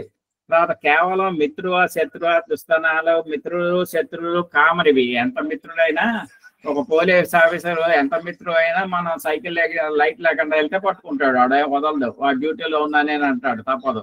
తప్పు చేసిన వాడిని పోలీసు వాడు పట్టుకుంటాడు. అంత మిత్రువు లేదు, శత్రువు లేదు, వాడు డెఫినెట్లీ దే విల్ క్యాచ్. ఎంత మిత్రుడు అయినా ధర్మం తప్పితే వాడు డెఫినెట్ గా వాడి కర్మ కాలిందే. ఆ కర్మ ప్రకారం కర్మబద్ధులు వాళ్ళు. ప్లానెట్స్ అన్ని they act as per the కర్మ ఆఫ్ ది నేటివ్ యొక్క కర్మని బట్టి వాళ్ళు యాక్ట్ చేస్తారు కనుక వాళ్ళు నిజంగా ఎవరికి మిత్రులు కాదు, ఎవరికి శత్రులు. వాళ్ళలో వాళ్ళు అసలు మిత్రులు కాదు, శత్రులు కాదు, అందరూ కలిసి రాజకీయ నాయకులే వాళ్ళంతా. వాళ్ళందరూ ఒకటే. కనుక వాళ్ళకు క్వశ్చనే లేదు, మిత్రులు లేదు, శత్రువు లేదు. All planet they work together at any given point of time. మీరు ఈ సమయంలో ఇప్పుడు చూసుకుంటే అన్ని ప్లానెట్లు కలిసి మన మీద పడుతున్నాయి, కానీ ప్లానెటరీ రేసు విడిగా ఇవాళ గ్రహం బాగుంది, వాడు ఉచ్చలో ఉన్నాడు, వీడి తిక్కలో ఉన్నాడు, అది చెప్పి అదే రావటంలో మనకి విడిగా ఏ గ్రహం రాదు. అన్ని గ్రహాలు కలిపే మనకి భూమి మీదకి వస్తుంటాయి. మన రిసెప్టివిటీ మారుతుంది. నా రిసెప్టివిటీ వేరు, మీ రిసెప్టివిటీ మీరు. ఇప్పుడు మనందరికీ ఏదో కామన్ ఫ్యాక్టర్ ఉంది కనుక కలిసి మాట్లాడుకుంటున్నాం, లేకపోతే ఇవాళ ఒకటి ఆబ్సెంట్ అయిపోతాం.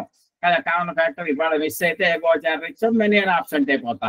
అట్లా all planets work together at any given time.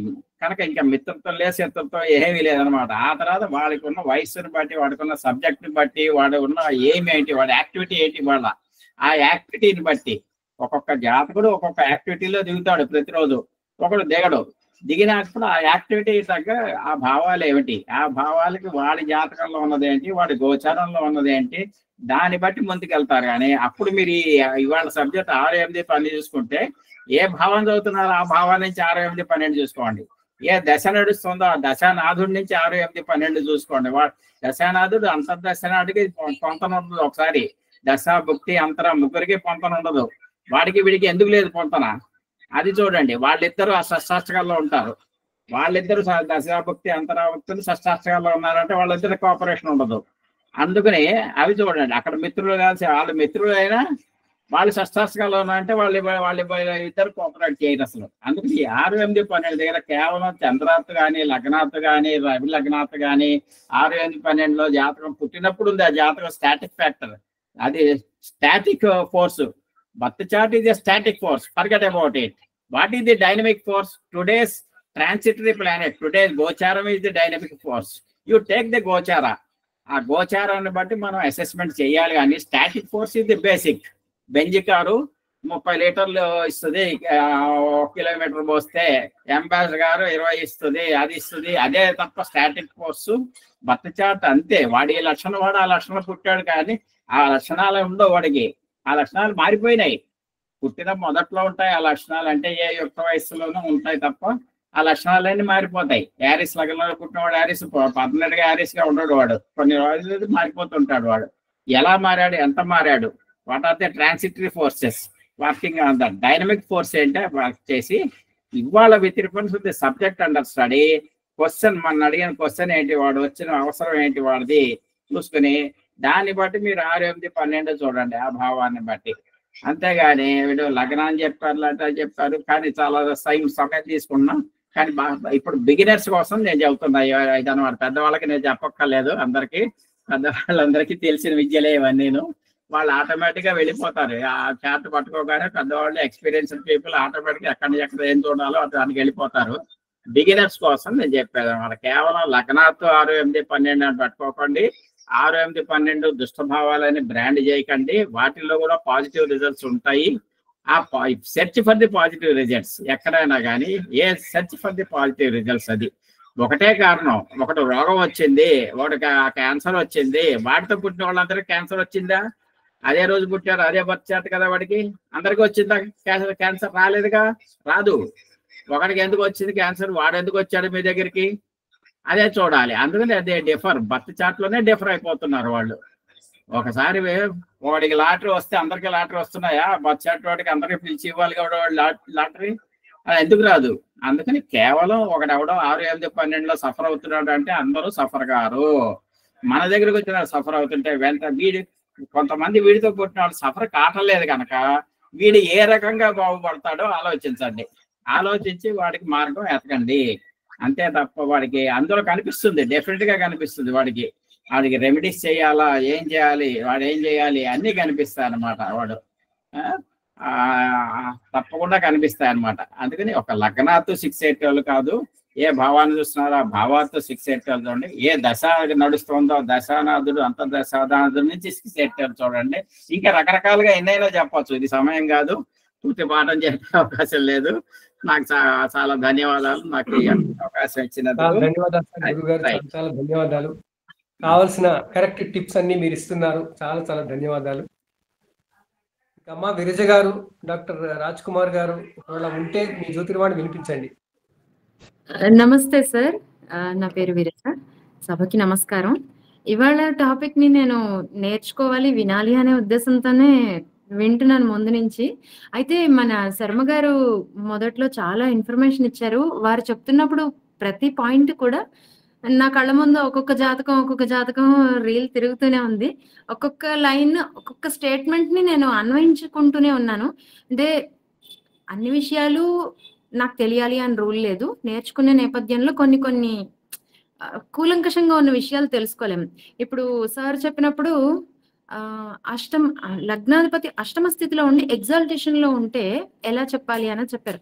నాకు తెలిసిన జాతకంలో ధనుర్లగ్నం అయ్యి గురుడు అష్టమంలో ఎగ్జాల్టేషన్ లో ఉన్నాడు. అయితే ఆ జాతకంలో చంద్రుడు కూడా మంచి ప్లేస్ లోనే ఉన్నాడు. అయితే ఆ జాతకురాలు స్త్రీ, అయితే ఆమె జాతకం ఇప్పుడు సుమారుగా ఒక 20 years ఉండొచ్చు. నేను అష్టమంలో లగ్నాధిపతి ఉంటే ఎలా ఉంటుంది, ఎలా చెప్పాలి అనుకున్న బట్టి ఇవాళ సార్ చెప్పిన దాన్ని బట్టి ఏవో కొన్ని కారకత్వాలు నేను చెప్పగలిగాను. కానీ ఆ అమ్మాయికి క్లాసికల్ డాన్స్ వచ్చు, మ్యూజిక్ వచ్చు, ఇంగ్లీష్ వెస్ట్రన్ మంచి పెద్ద స్కూల్లో చదువుకుంటున్నది, బాగా ధనవంతులు అండ్ మోర్ చాలా డిసిప్లిన్డ్ గా ఉంటుంది. ఆ పాప మదర్ అంటే ఇష్టం, కానీ మదర్ చెప్పినవన్నీ చేయదు. సో అలా అని ఆల్రౌండర్ గా ఉంటూ కొంచెం గర్వం దర్పం చూపిస్తుంది మదర్ లేనప్పుడు. ఇంట్లో సర్వెంట్స్ కూడా ఉన్నారు వాళ్ళ ఇంట్లో, వాళ్ళ మీద కొంచెం అధికారం చలాయిస్తూ ఉంటాను. సో అవన్నీ గుర్తొచ్చాయి అనమాట. వాళ్ళు మదర్ అడగడానికి వచ్చినప్పుడు నేను కొన్ని చెప్పగలిగాను, అన్ని చెప్పలేకపోయాను. నాకు తెలిసి నువ్వు తెలుసు అని చెప్తాను, లేనివి నాకు తెలియదండి చదువుకుని చెప్తాను, లేకపోతే తెలుసుకుని చెప్తానంటాను. సో లగ్నాధిపతి అష్టమ స్థితిలో ఎగ్జాల్టేషన్ ఉన్నప్పుడు అనేది ఇందాక సార్ చెప్పిన దాంట్లో నాకు ఆ జాతకం గుర్తొచ్చింది. అలాగే ఇంకొక సందర్భంలో అష్టమాధిపతి లగ్నస్థితి ఉన్నప్పుడు అనేది కర్కాటక లగ్నం అయ్యి శని లగ్నంలో ఉన్న ఒక జాతకం తీసుకున్నప్పుడు వీళ్ళు ఈ కేసులో కూడా వాళ్ళు బాగా స్థిరాస్తులు ఉన్న వాళ్ళు. She's a female. తను స్థిరాస్తులు ఉన్నా కూడా తను ఎప్పుడు కూడా రోజు ట్యూషన్స్ తీసుకునేవారు పిల్లలకి, హోమ్ ట్యూషన్స్ తీసుకుంటూ మళ్ళీ తను గ్రాడ్యువల్ గా తన పిల్లలు చిన్న ఉన్నప్పుడల్లా ట్యూషన్స్ తీసుకుని రోజు తను కష్టపడాలి అనే ఒక ఆలోచన. అష్టమాధిపతి లగ్నంలో ఉన్నప్పుడు కష్టపడుతూ over a period of 5-6 years తర్వాత తను లెక్చరర్ జాబ్ కి అపాయింట్ అయ్యి now she's drawing very good salary and ఒక 15 ఇయర్స్ ఎక్స్పీరియన్స్ కూడా ఉంది ఇప్పటికి లెక్చరర్ గా. సో అష్టమాధిపతి లగ్న స్థితి ఉన్నప్పుడు ఎలా ఉంది అనేది సార్ చెప్పినప్పుడు కూడా కోరిలేట్ చేశాను. అలాగే ఇంకొక దాంట్లో మిథున లగ్నంలో లగ్నాధిపతి షష్ఠ స్థితి ఉన్నప్పుడు ఎప్పుడు వాళ్ళు అలసట చెందుతారు, ఇబ్బంది పడతారు అనేది మనకు తెలిసిన అది కూడా ఒకసారి చూసినప్పుడు అందులో కూడా షష్టాధిపతి లగ్నాధిపతి షష్ఠ స్థితిలో ఉంటే వీళ్ళు ప్రతి దానికి ఇబ్బంది పోరాటం చేయాల్సి వస్తుంది. అలాగే స్ట్రెంగ్త్ లేనప్పుడు వాళ్ళకి కాంపిటేటివ్ స్పిరిట్ తక్కువ ఉంటుంది, మన ఉమాకాంత్ గారు చెప్పినప్పుడు. అలాగే ఆ రకంగానే కాంపిటేటివ్ ఎగ్జామ్స్ లో అంత రాణించలేకపోయారు ఆ జాతకులు, అది కూడా గమనించాను. సో ఇలా పాయింట్స్ అన్ని గమనిస్తూ ఉంటే కొన్ని కీ పాయింట్స్ అనేవి మనము అన్ని గ్రంథాల్లో ఒక్కసారి చదవలేము, బట్ చదివినప్పుడు అది బాగానే అనిపిస్తుంది. కానీ ఎక్కువ గుర్తు పెట్టుకునే అవకాశాలకి జాతకాలు అన్నిసార్లు ఇలాంటి కాంబినేషన్ ఇవి రావు.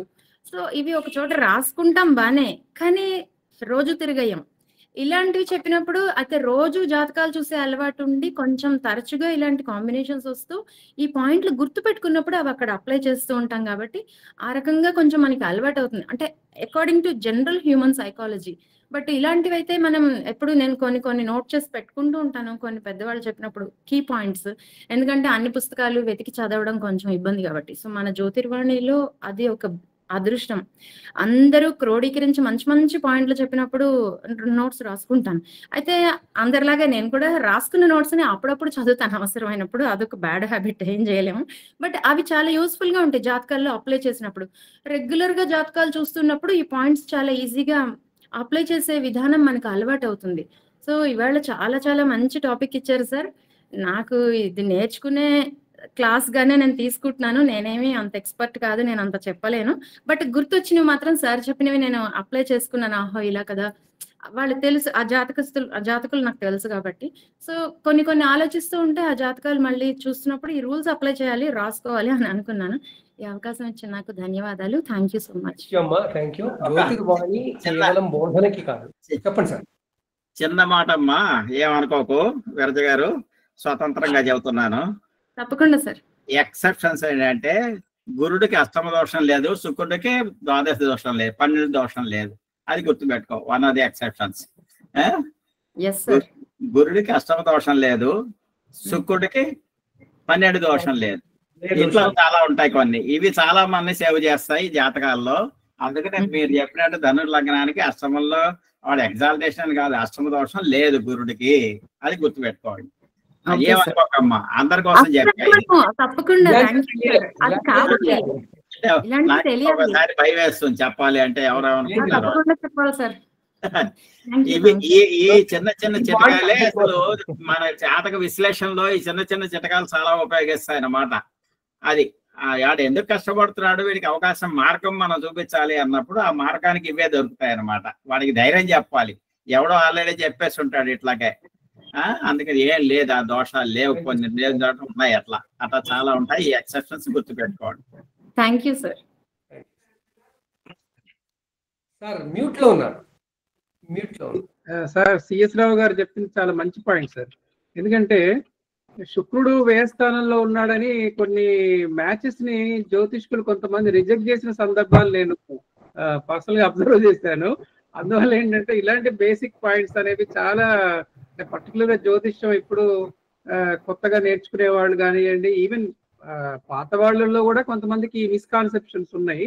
కాబట్టి అది రావు గారు, సిఎస్ రావు గారు చెప్పింది చాలా వ్యాలిడ్ పాయింట్. గురువుకి అష్టమ దోషం లేదు, శుక్రుడికి ద్వాదశ దోషం లేదనేది ఇది చాలా మంచి పాయింట్ సార్. అందరూ దీన్ని గమనించాల్సిన అవసరం ఉంది.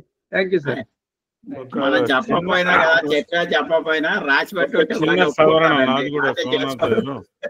సోమనాథ్ గారు ఒక చిన్న సవరణ.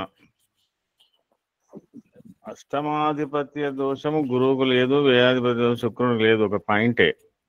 కానీ ఏ ఉన్నా లేకున్నా ఏ భావానికి సంబంధించిండో ఆ భావానికి సంబంధించిన ఫలితం మాత్రం ఇస్తాడు అష్టమంలో ఉన్నప్పుడు. ఇప్పుడు విరజమ్మ గారు చెప్తున్నప్పుడు అన్ని బాగానే ఉంటుందండి, అమ్మాయి ఒకసారి తల్లి మాట వినదు, నాకు సేవకుల మీద కూడా కమాండ్ చేస్తుంది, ఏదో ఆమెకు తోచిన అక్కడ ఏం భావం అది? ధను లగ్నానికి లగ్నాల ఆడిన అష్టమ స్థాన ఎగ్జాల్టెడ్ పక్కకి పెడదాం కానీ as a lord of fourth తుర్యేసే అష్టమ భావాస్తే గేహాది సుఖవంచిత మాతా పితృ సుఖం స్వల్పం. అంటే ఇక్కడ డిఫర్ అవుతుంది, తల్లి ఒపీనియన్స్ డిఫర్ అవుతుంటది. ఆ పిల్ల ఇంట్లో ఉన్నప్పుడు చాలా టెంప్టెడ్ గా ఉంటుంది, బయటకు వెళ్ళినప్పుడు చాలా బాగా ఉంటుంది. అట్లా కూడా అన్వయించుకోవచ్చు.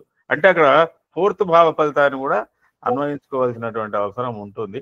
ఏది ఏమైనా అయ్యా ఈ సబ్జెక్టు అందరికి నెత్తి వలిగేటట్టు చేసినవి కానీ నడుస్తుందని చూద్దాం. మరి ఆ గ్రహాలు ఇవి స్ఫురింపజేశాయి కాబట్టి అంతా వాటికి ఒక అభ్యాసం అవుతుందండి. ఉండాలి. ఎందుకంటే ఎన్నో విషయాలు ఇది అనునిత్యము సాధనతో కూడిన పని. ముఖ్యంగా చెప్పాలంటే అందరికి చెప్పడం ఏంటంటే ఇది ఏదో అభిలాషతో ఉత్సాహంతో ఏదో నేర్చుకుంటున్నామని కాదు, దీన్ని నిరంతర సాధనతో చేస్తే తప్ప కొంత ఇప్పుడు సపోజ్ యువకులైతే మరీ తొందరగా నేర్చుకోగలుగుతారు, మాకేమో మతి మార్పులు గారపడుతున్నాయి, ఏం చేస్తారు. అయితే దీని విషయంలో ఏమిటంటే ఆ సూచన ప్రాయం అయితే ఉంటుందండి, ఏదో ఒక సూచన ప్రాయం అయితే దానికి ఎందుకు ఉంటుందంటే లగ్నాది ఫలితం ఇవ్వాలి, చతుర్థాధిపత్యం ఇవ్వాలి. అసలు ఈ సందర్భంగా ఇంకొకటి సోమనాథ్ గారు మీ ప్రశ్నకు సమాధానము, కర్కాటక లగ్నానికి షష్టమాధిపతి అయినటువంటి గురువు వ్యయంలో ఉన్నాడు. ఒక జాతకంలో షష్టమాధిపతి అయినటువంటి గురువు వ్యయంలో మిథున రాశిలో ఉన్నాడు. ఆ గురు దశ నడుస్తున్నది. ఆ గురువుతో లగ్నాధిపతి అయిన చంద్రుడు కూడా కలిసిండండి. అక్కడ వ్యయంలో గజకేసరి యోగము అనేది అనుకుందాం కానీ ఎందుకో ఆ గురుదశ మధ్య నుంచి వాళ్ళ వైవాహిక జీవితము భంగమైపోయి విడాకులు వచ్చేటువంటి పరిస్థితి ఒక జాతకానికి వచ్చింది. ఒక జాతకానికి అలాంటి సంశయం ఉన్నది. ఏంటి? వ్యయంలో గురువు యొక్క ప్రభావం వల్ల అక్కడ ఆ కర్కాటక లగ్నానికి వ్యయ గురువు వల్ల కొద్దిగా ఇబ్బందులు ఏర్పడుతున్నాయి. అంటే గురువు శుక్రుడు 12 ఉన్నా గురువు వేదంలో అని వాళ్ళు ఆ భావంలో మాత్రం నిర్వీర్యం అవుతారండి. కొంత నిర్వీర్యం అవుతారు, తప్పదు. అది ఎంత వాడికైనా కానీ వాడి స్థితిని బట్టి కొంత నిర్వీర్యం అవుతున్నప్పుడు ఇంకా దానికి బలాబలాలు యుతులని చెప్పడం వేరు. కానీ అందరు మంచివారు గారు, అందరు చెడ్డవారు గారు, అందరూ వారి స్థానాలను బట్టి, వాళ్ళ యొక్క బలాలను బట్టి, వాళ్ళ యొక్క వీర్యతను బట్టి వాళ్ళు అవుతున్నారు. అంటే జాతకంలో ఈ 9 మందికి అలాంటి స్థానాలు ఏర్పడ్డాయి. అందుకే గ్రహస్థిత్యానుసారేణ శుభ పాపత్వ నిశ్చయాత్ స్వరూపేణ ఆధిపత్యేన దృష్ట్యేన యోగేన వీర్యత, ఇన్ని తీర్లు కలిసి ఒక జాతకుడికి ఉన్నటువంటి లగ్నాలకు భావాలకు గల బలాబలాలను నిర్దేశించిన తర్వాత సూచన ప్రాయంగా ఈ ఇతివృత్తంలో అతని జీవితం నడవగలుగుతుంది అని చెప్పడం ఒక పద్ధతి అయితే, సిఎస్ రావు గారు అన్నప్పుడు ఆ నడుస్తున్న దశను బట్టి ఇంకా లోతుగా పోయి అంతర్దేశాలను బట్టి ఇది ఖచ్చితంగా నడుస్తుందని ఒకటి. ఇంకో మూడో కోణం ఏంటంటే అప్పుడు ట్రాన్సిట్ ప్లానెట్స్ యొక్క యోగాలను బట్టి కూడా ట్రాన్సిట్ ప్లానెట్స్ చూడండి, రేపు already Saturn and sun conjunctions అయిపోయినాయి కుంభంలో. వీళ్ళు 10-15 రోజులు అట్లా తిరుగుతాడు. కుంభానికి ఉన్న అవస్థ ఏంటి, అట్లాగే కర్కాటకానికి వ్యయంలో ఉన్న కుజుని అవస్థ ఏమిటి, ఏ భావానికి ఏం అవస్థ అనేది కూడా మనం గోచార రీత్యా చెప్పుకుంటే యథాతథంగా వాళ్ళ అన్ని విషయాలు బయటపడతాయి. అందరి పరిస్థితులు, అందరి తాపత్రయాలు ఏమిటి అనేది బయటపడుతుంది. కన్యాలగ్నం ఓ తిరుగుంది, మేషలగ్నం ఓ తిరుగుంది. ఇవే భావాలకు, ఇవే గ్రహస్థితులకు. కన్యాలగ్నానికి షష్టమ రవి, షష్టమ శని, ఏదో ఒకటి ప్రత్యేకత ఉన్నది అక్కడ. మేషానికి లాభంలో రవి, లాభంలో అర్ధంచ సకులాచార గృహే నిత్యోత్సవం శుభం నిత్య మాధుర్య భుక్తిశ్చ లాభై ఏకాదశి రవి. మేషలగ్నానికి మేషరాశి వారికి లాభస్థానంలో రవి సంచారం జరిగినట్టయితే వాడు నిత్య కళ్యాణం పచ్చదూరణలు అంటే ఏదో ఒక కన్స్ట్రక్టివ్ ఐడియాస్ లో ఆయన వెళ్ళిపోతున్నాడు. అదే కన్యారాశికి 6 రవి గోచారంలో షష్టవ రవో సుసౌఖ్యాది యత్న కార్యార్థ సాధనం దేహారోగ్యాది సంతోష వస్త్రధాన్యాది లాభకృత్. ఇవి ప్రజెంట్ టెన్స్ లో ఉన్నటువంటి గ్రహాలు, రాశులకు ఉన్నటువంటి స్వభావాలు. ఇట్లా మనం విశదంగా చూసుకున్నట్టయితే చాలా విశేషాలు ఉంటాయి. చాలా ఈ ఇతివృత్తంలో ఇంతమంది మేధస్సును బాగా దీన్ని టగ్ ఆఫ్ వార్ అంటావో ఏమంటావో కానీ మరి దీంట్లో అమృతం ఎప్పుడు పుడుతుందో ఏం పుడుతుందో చూడాలి ఇక. మరణం జరుగుతూనే ఉంటుంది. ధన్యవాదాలు. మిత్రులు ఎవరైనా ఇంకా ఏమైనా సందేహాలు ఉంటే ఒక 2 నిమిషాలు అడగండి. తర్వాత గురువు గారిని ముగింపు జ్యోతిర్వాణి ఏమని చెప్తాను. ఏమైనా ఉన్నాయా సందేహాలు ఇంకేమైనా? సార్ నమస్కారం సార్. విరజ గారు చెప్పింది మనలో ఒకటి, పంచమ స్థానంలో అమ్మాయికి మంచి గ్రహాలు ఉన్నాయి సార్, అందుకోసమే బయట పేరు ప్రఖ్యాతలు ఇచ్చుకుంటుంది సార్. ఆ ఒక చిన్న విషయం చెప్దామని తెలియజేస్తున్నాను. ధన్యవాదాలు. చెప్పండి ఫణిరామ శర్మ గారు. గురువు గారు చిన్న సందేహం సార్, దుస్థానాధిపతికి షడ్బల సంపన్నుడైతే శుభుడు అష్టమం ఇస్తారు సార్. దుస్థాన ఆధిపత్యము ఇంతకు ముందే గురువు గారు చెప్పినట్టు బలాలు ఇవన్నీ కూడా కాంప్లిమెంటరీ, అంటే వాటన్నిటి సాయంతో ఫలితం రాబోతుంది. మనం షడ్బలం ఉంటే ఒకటి, దుస్థానం ఆధిపత్యం అయితే ఒకటి, ఇలా వేరువేరుగా చూడకూడదు. ఇవన్నీ ఏంటి అంటే అధిక బలం పొందుతారు కదా అనేసి. అధిక బలం ఉంటే అధికంగా డెలివరీ చేస్తాడు, అలాగని చెడు ఫలితాలను అధికంగా ఇవ్వరు. ఎప్పుడైనా షడ్బలాలన్నీ కూడా బాగా గుర్తుపెట్టుకోండి, క్వాలిటీ చెప్తాయి. Quality of the result, quality of the capability, గ్రహాలకు ఫలితాలు ఇచ్చే సామర్థ్యానికి సంబంధించిన గుణాత్మకమైనటువంటి విధానం చెప్తాయి. అంతేగాని ఫలితాలను మార్చవు. ఫలితాలను మళ్ళీ ఏం చేయవు. ఫలితం యొక్క గుణాత్మకత, క్వాలిటీ ఆఫ్ ద రిజల్ట్, అక్కడ మనకి ఈ తేడాలు వస్తాయి బలాల కారణంగా. అన్నీ మనం కాంప్రహెన్సివ్గా అన్నీ అలా అర్థం చేసుకునే ప్రయత్నం చెయ్యాలి. షడ్బలం ఉంటే ఇక్కడ ఆ స్థానం దుస్థాధిపత్యం ఉంది కాబట్టి బాగా కష్టపెడతాడా అలాంటివి అనుకోకూడదు. సామర్థ్యం అది. షడ్బలాలు కానీ ఉచ్చ నీచలు కానీ వాళ్ళకు ఉండే సామర్థ్యాన్ని తెలియజేస్తాయి, అంతేగాని ఫలితాలు అనేవి మార్చవు. బాగా గుర్తుపెట్టుకోండి. చెప్పండి సత్యనారాయణ గారు. నమస్కారం గురువు గారు. శ్రీ గురుభ్యో నమః. అష్టమాధిపతి గురుడు అయి ఉండి లగ్నంలో ఉన్నట్టయితే మరి ఇందాక అన్నట్టు ఏమైనా దోష ఫలితాలు ఇస్తాడా? గురువునికి ఏమైనా ఎగ్జామ్షన్ ఉందా? ఇంకోటి, లగ్నంలో గురుడు బలాన్ని ఇస్తాడు, దిగ్బలాన్ని ఇస్తాడు, అక్కడ ఏమైనా దోషం? దిగ్బలం వస్తుంది. లగ్నంలో ఉన్న గురువుకు దిగ్బలం ఉంటుంది, ఆయన లగ్నానికి ఏం బలం ఇయ్యడు, ఆయనకు దిగ్బలం ఉంటుంది, అది వేరే విషయం. తర్వాత ఇప్పుడే గురువు గారు చెప్పారు అష్టమా దోషం లేదన్న, అంటే అన్ని గ్రహాలకి ఉండే విధంగా ఇంబ్యాలెన్స్ ఉండదు ఆయనకి. కాస్త ఆయన ఇదిగా స్థితప్రజ్ఞతగా ఉంటారు. ఎందుకంటే ఆయన ధ్రువం 3 డిగ్రీలే. గురువు యొక్క ధ్రువం 3 డిగ్రీలే. భూమిది 23.5 డిగ్రీలు, ఆ గురువుది 3 డిగ్రీలే. అందువల్ల ఆయన నుంచి వచ్చే కాంతి పుంజాలన్నీ కూడా మనకి బ్యాలెన్స్డ్గా ఉంటాయి, దోషాలు తక్కువ ఉంటాయి. ఆయన 12కు పోయినా 8కి పోయినా దోషాలు తక్కువ ఉంటాయని చెప్పడానికి సర్వసాధారణం చేసి దాన్ని మన వాళ్ళు గురువుకి అష్టమ దోషం లేదు, శుక్రుడికి వ్యయభావ దోషం లేదు అని చెప్పొచ్చారు. వ్యయంలో ఉంటే ఇవన్నీ అష్టమంలో ఉంటే, అష్టమాధిపతి అయితే కాదు, అష్టమంలో ఉంటే. అష్టమాధిపతి లగ్నం గురుగారు, అష్టమాధిపతి లగ్నంలో ఉంటే, గురువు అయి ఉండి లగ్నంలో ఉంటే. లగ్నంలో గురువు ఉన్నా శుక్రుడు ఉన్నా అది వేరే సబ్జెక్టు, చాలా మంచిది. ఏ లగ్నంలో అయినా గురువు ఉన్నా శుక్రుడు ఉన్నా ఉంటే చాలా మంచిది, అది వేరే సబ్జెక్ట్, వేరే టాపిక్. శర్మ గారు కూడా ముందే చెప్పారు కదా మనకి, అష్టమాధిపతి లగ్నంలోకి వచ్చినా లగ్నాధిపతి అష్టంలోకి పోయినా కానీ చెప్పుకొచ్చారు కదా. దశలను చెక్ చేసుకోవాలి సార్, ఆ దశలను చెక్ చేసుకుంటుంటే మంచి చెడులు తెలిసిపోతుంటాయి. ఇంకా ఎవరైనా మనం గురువు గారిని, కమలాకర్ శర్మ గారిని ముగింపు జ్యోతిర్వాణి ఇవ్వాల్సిందిగా కోరదాం.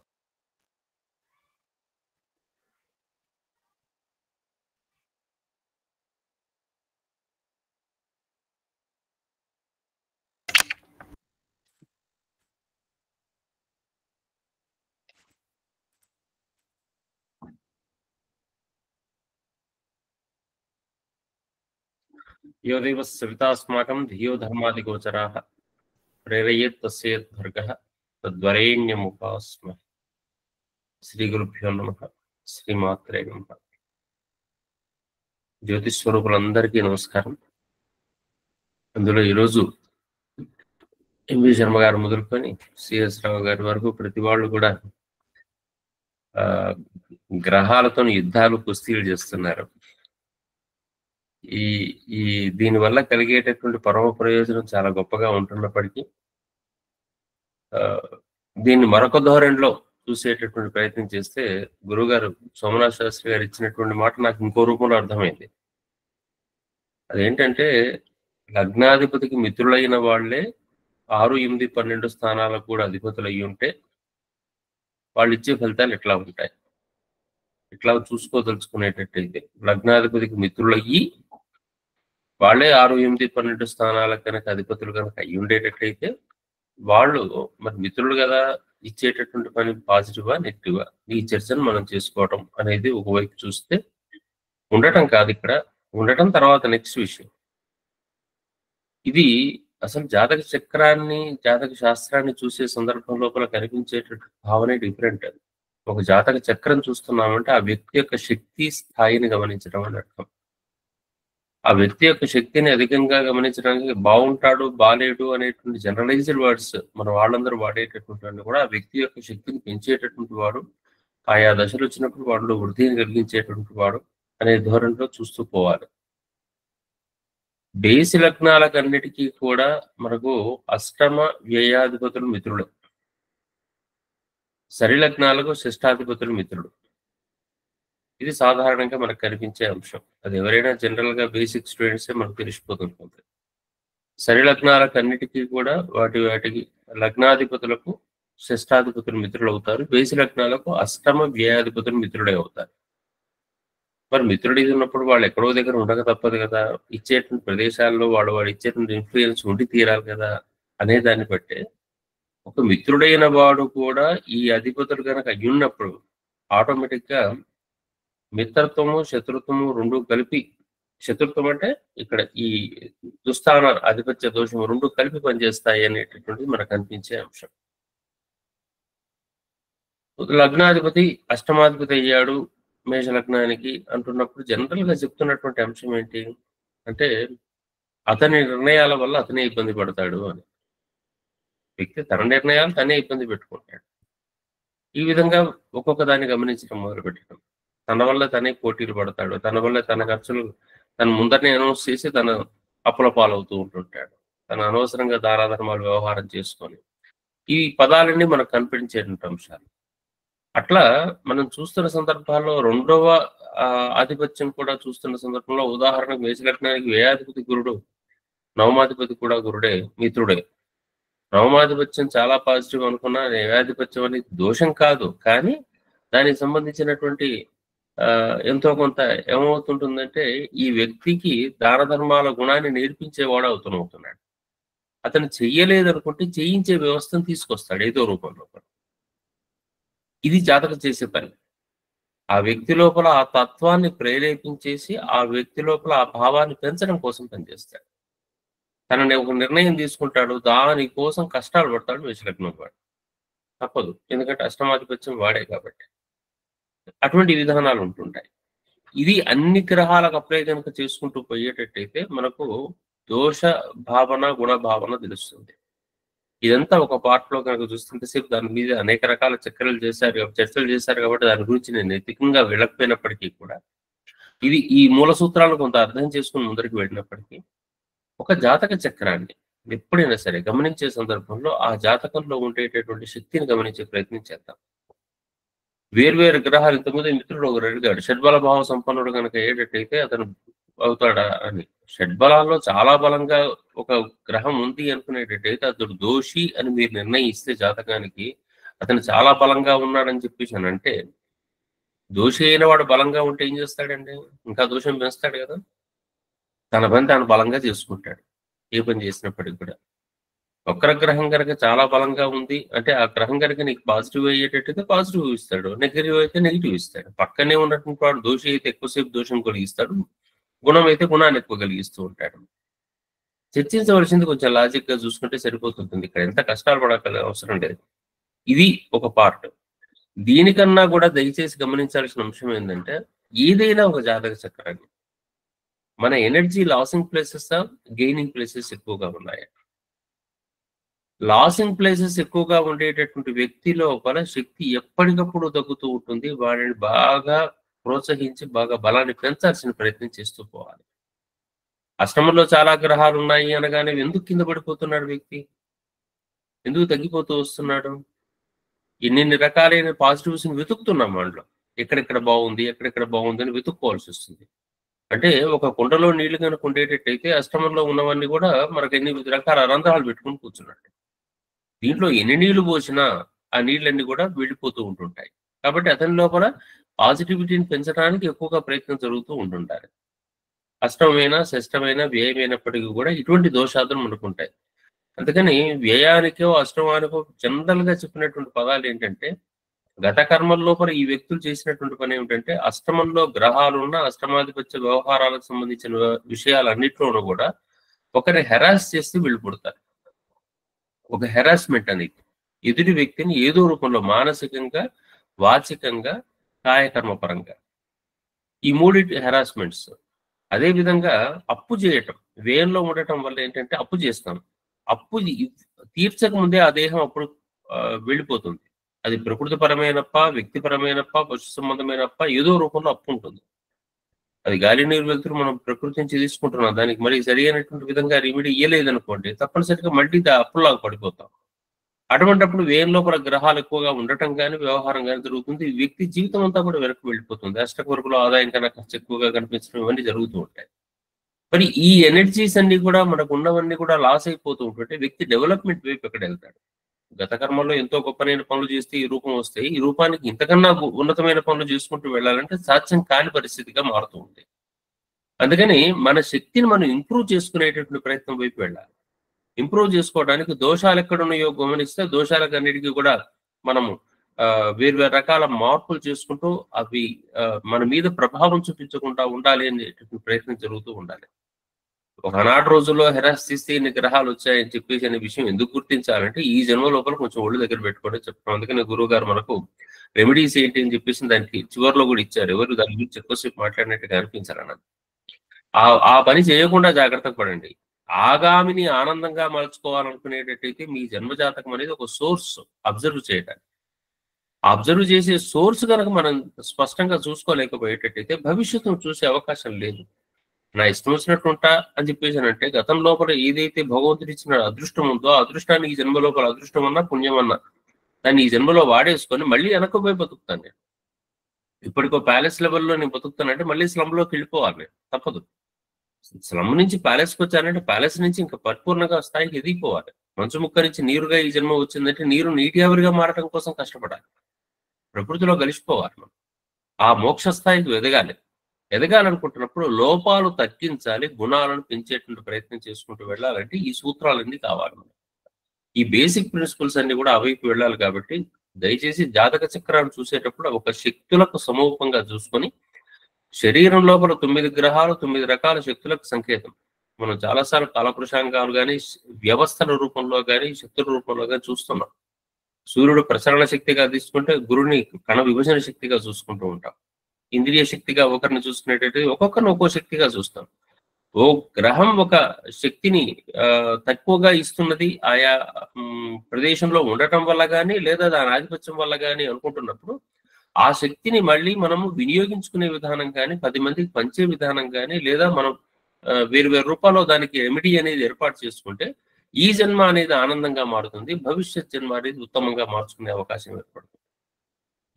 ఈ మార్గంలో జాతక తత్వాన్ని కనుక గమనించేటట్టయితే మాత్రమే డెఫినెట్ గా మనం ఉన్నతమైనటువంటి వైపు దృష్టి పెట్టే అవకాశం ఉంటుంది. హెరాస్మెంట్ అనేటటువంటి తగ్గించడం, పోటీలు పెట్టుకోవడం. పూర్వజన్ ఇప్పుడు పోటీకి తప్పట్లేదు. ఇంతకుముందు శేషరావు గారు చెప్పినట్టుగా ప్రతిదానికి పోటీ సిస్టమ్ లోపల.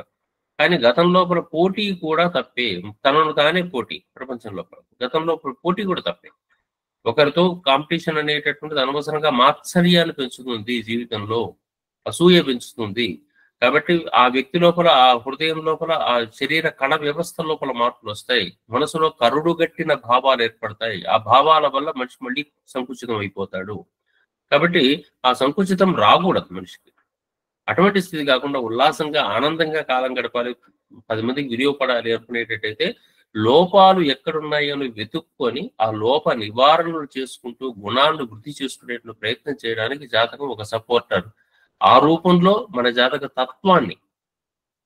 తత్వాన్ని ఒక శక్తి స్వరూప రూపం లోపల అధ్యయనం చేసేటువంటి ప్రయత్నం జ్యోతిర్వాణి రూపంలో గురుగారు ఎటువంటి టాపిక్స్ ఇంకా ఇచ్చి మేధోమదనం చేయించాలని చెప్పేసి అని, అదేవిధంగా ఈరోజు పార్టిసిపేట్ చేసినటువంటి అందరు పెద్దలు, శర్మ గారు, సిఎస్ రావు గారు, సుగుణాకర్ గారు, ప్రతి వారు కూడా దానికి సరి అయినటువంటి మార్గనిర్దేశం చేశారు, అందరినీ ఆనందపరిచారు. వాళ్ళందరికీ కూడా ప్రత్యేక ధన్యవాదాలు తెలియజేసుకుంటాం.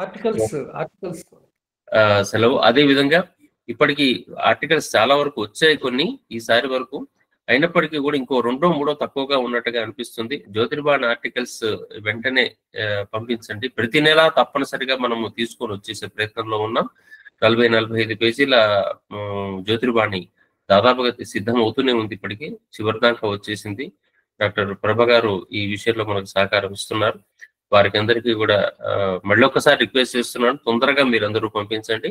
ఈ వారంలో మీకు PDF కాపీ మన గ్రూపుల్లో పెట్టే ప్రయత్నం చేస్తాను.